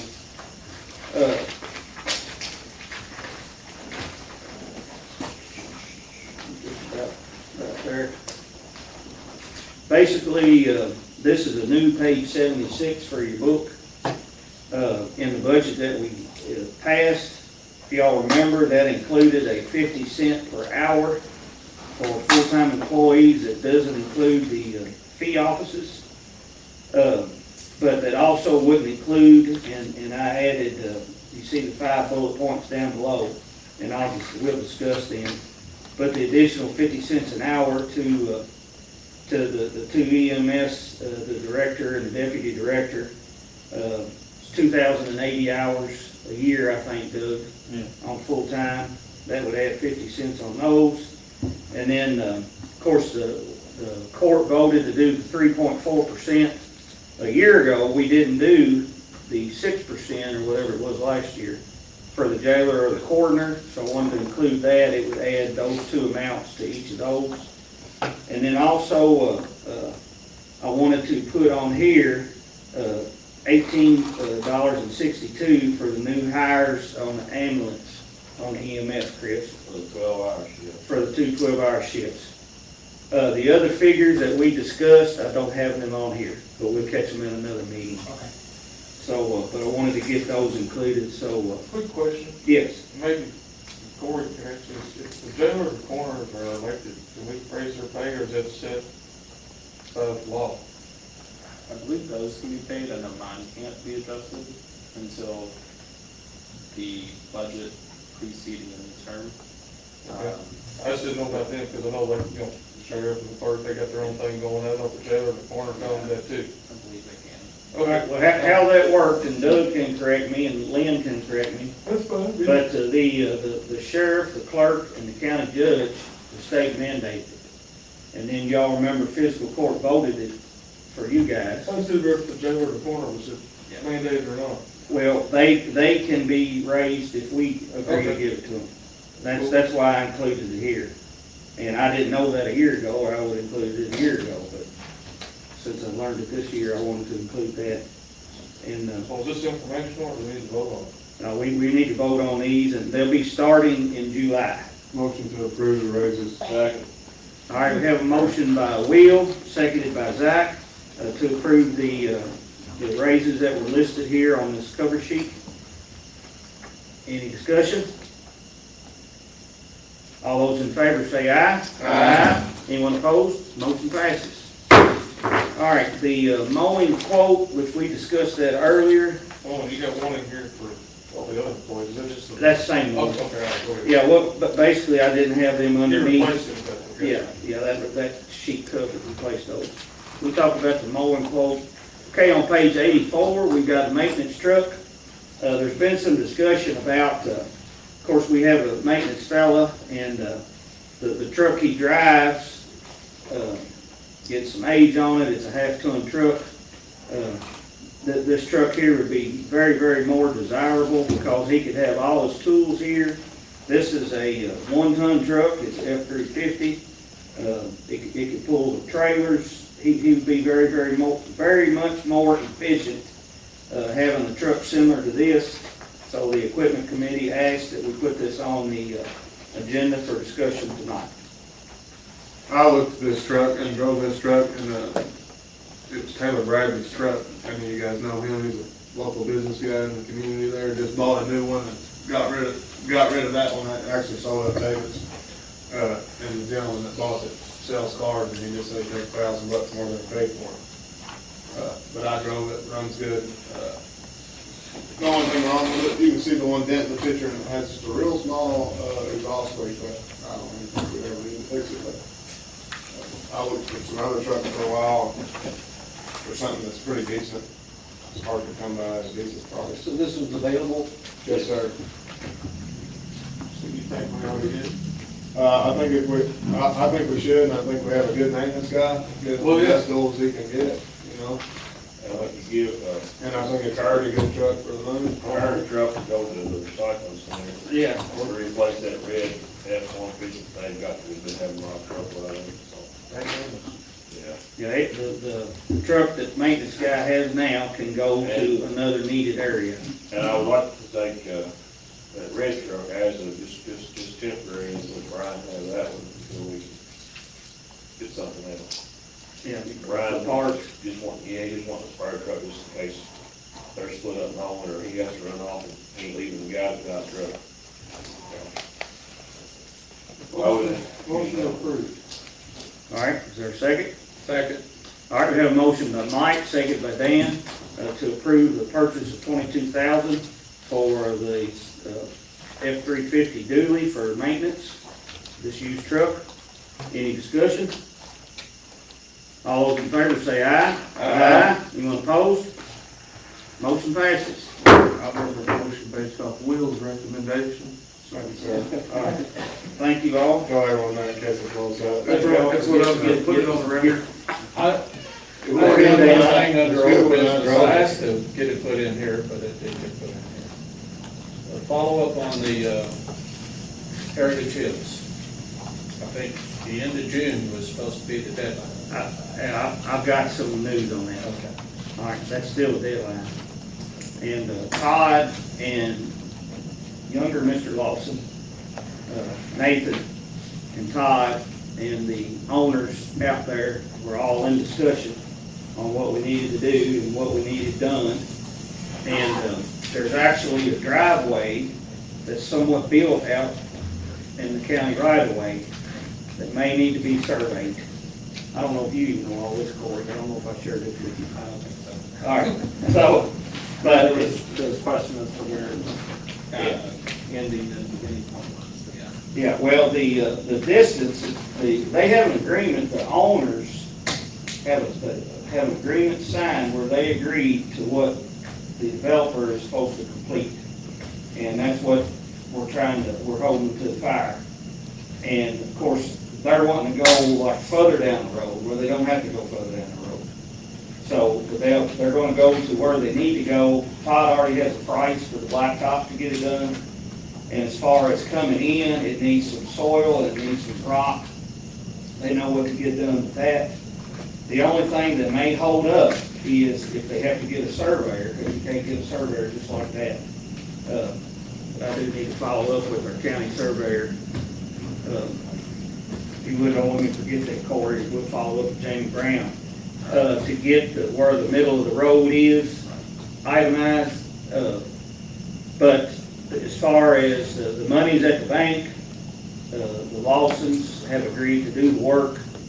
And I know June 30th was the drop dead date to get that done. And we're still hoping that we can get it done by then. Has anything been started on? Are you good in there? Has anything been started on? No, all this discussion, which this discussion was a lot of it. But now that it's dry weather and so forth, they need to get going on it. I've got one more thing to bring on. Anything else to add on that? I'm sorry. Or anything No, else? they just, I get contacted frequently, wondering where we're at. I told them the end of June, so. Yes. Well, it was a big step, them having that conversation the other day with, so, I wanted to bring up, and I haven't even talked, me and Mike discussed this some, and, they blacktop critters today, Dan, blacktop that, but that's going into next year's, going in next year's budgeted money.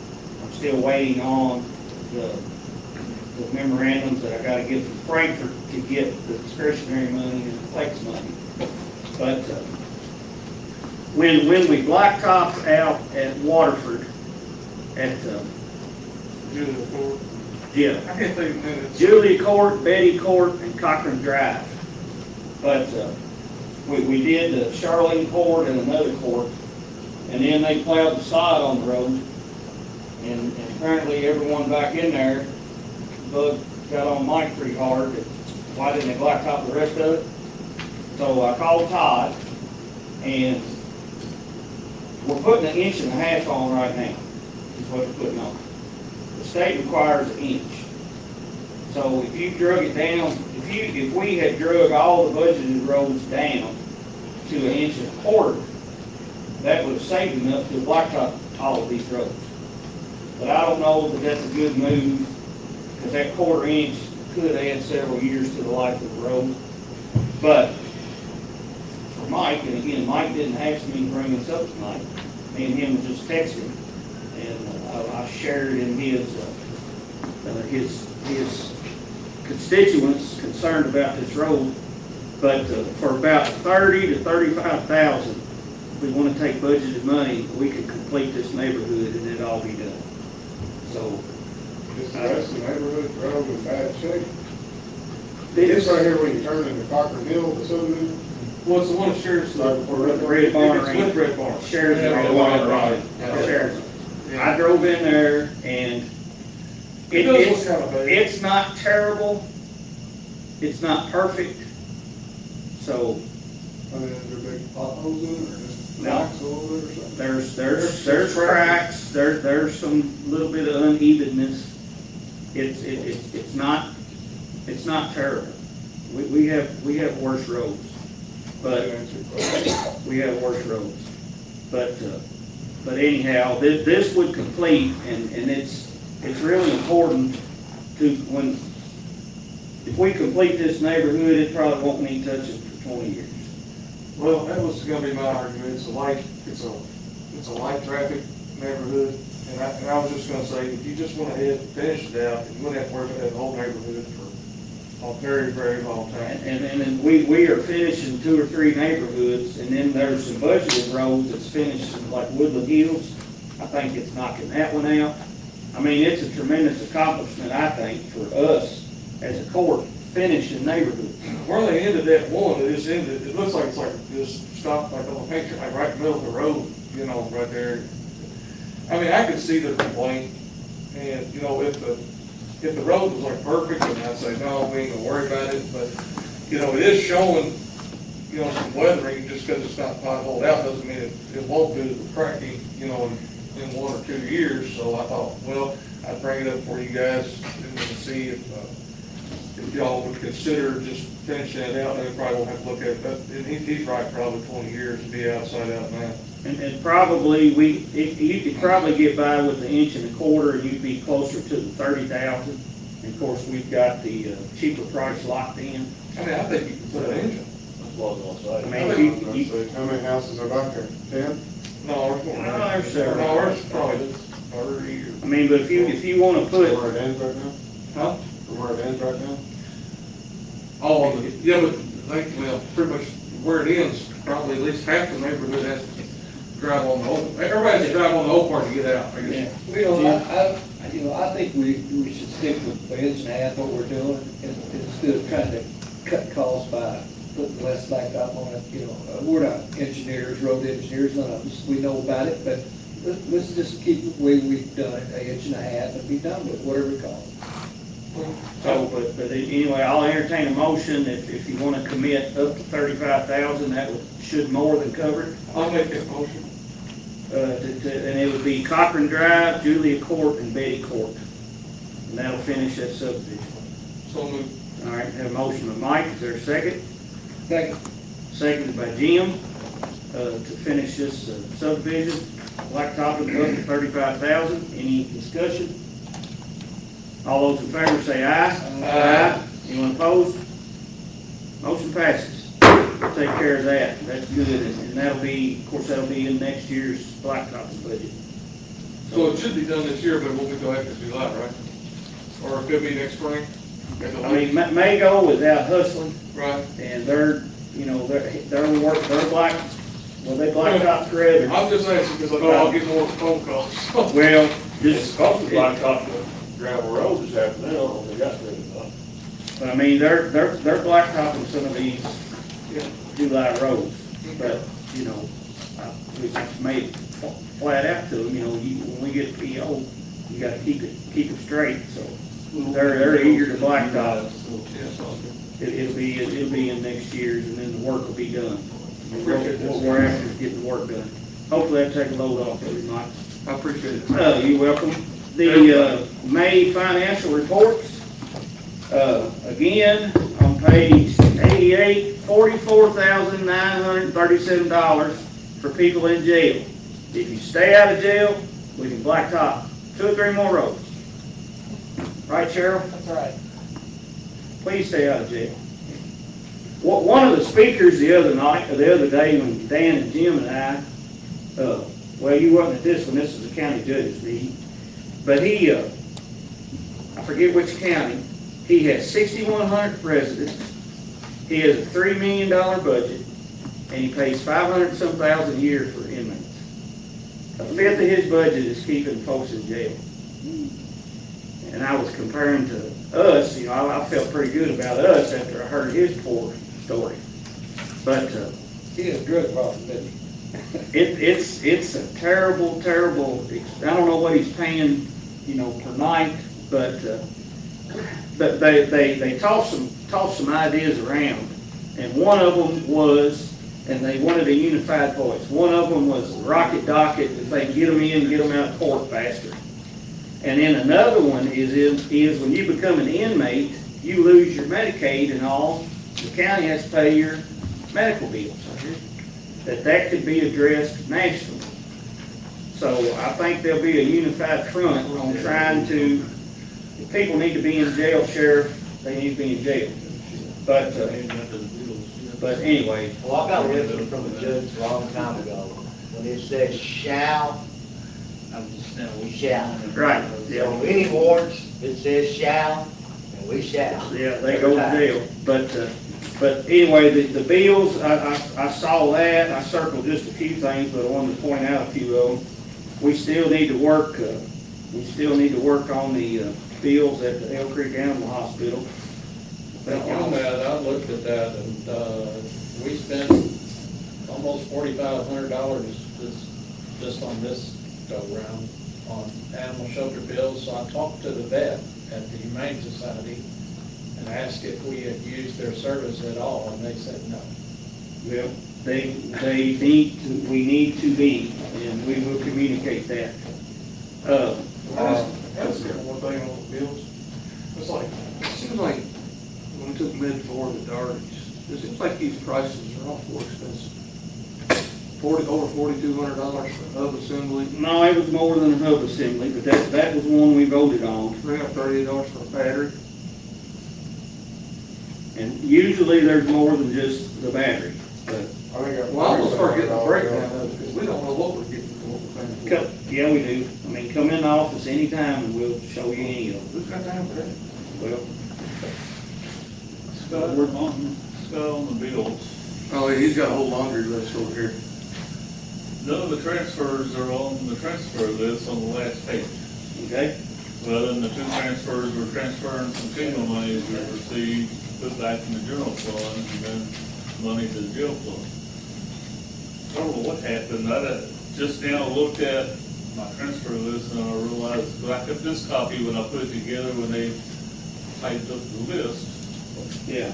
But there's none on there, because I mean, a good example, we transferred $190,000 to the insurance account so we could pay the, Keiko insurance bills. For one, we transferred out of it earlier so we could pay other bills. Now that we did the budget, now we got the thing, so. If you would, Doug, it won't take you 2-3 minutes. Just start reading at the top and transfer, read the dollar amount and say to the road fund from general fund. Just read them off and that way we'll have them on the record. Transferred $1,500 to. Now, which one you at? Is that the third one? Yeah, this be the two. The two that's there, we got. The road and jail fund transfers are on there, they're fine. So just say like, the next one is, and then read it. Next one is transfer $1,500 to 01-5010-3180 from 01-5010-445H. And before we do all this, I will see that we get a copy of this and send it to the clerk for the minutes. All right, now you said 1,500 or 15,000? 1,500. Okay. Transfer $1,000 to, or next, transfer $1,000 to 01-5010-5690 from 1-5010-445H. Good question, do you know them enough to say road fund, jail fund, general fund? Yeah, so far all these I'm going through are general fund. That from the general fund, Yeah, but to which fund? these are all within the general fund. But like where it says, the first one says to the road fund from the general fund, the second one is to the jail fund from the Yeah, general fund. we're making inter-fund transfers on those. But can you tell us the funds and not give us all the numbers? Do you know the funds by heart?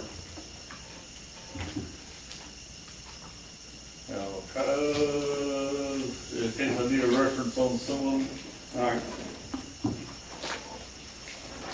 Once you get rolling, and we write down jail fund, JF or RF, from GF.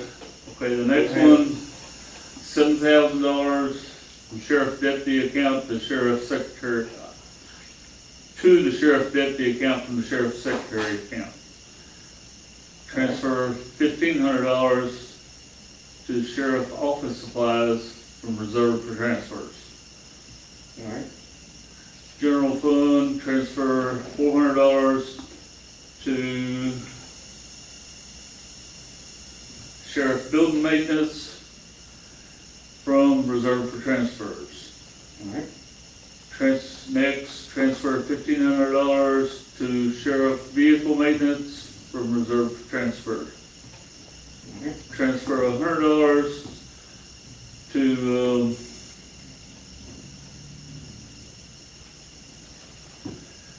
PDA utilities from reserve for transfer. All right. Transfer $500 to occupational tax utilities account from reserve for transfer. All right. Transfer $24,000 to election equipment from reserve for transfers. Transfer $500 ABC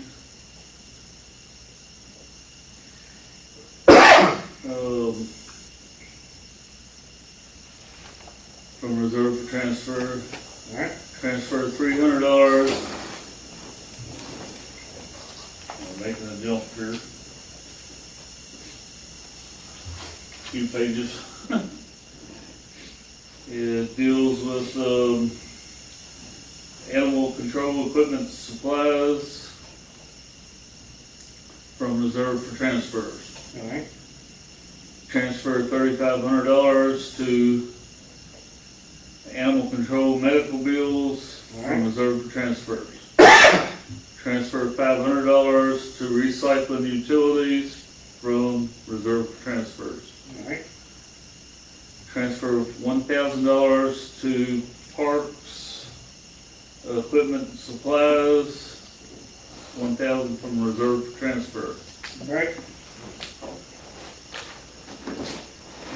first one is transfer $200 to the War Memorial account from reserve for transfer. Transfer $190,000 to 9100, our insurance funds and general fund Yeah, something within. from reserve for transfer. All right. Transfer 2,000 to 9100, 551, which is memberships from reserve for transfers. Transfer 3,000 to conference and registrations from reserve for transfers. Transfer 21,000. That goes another page.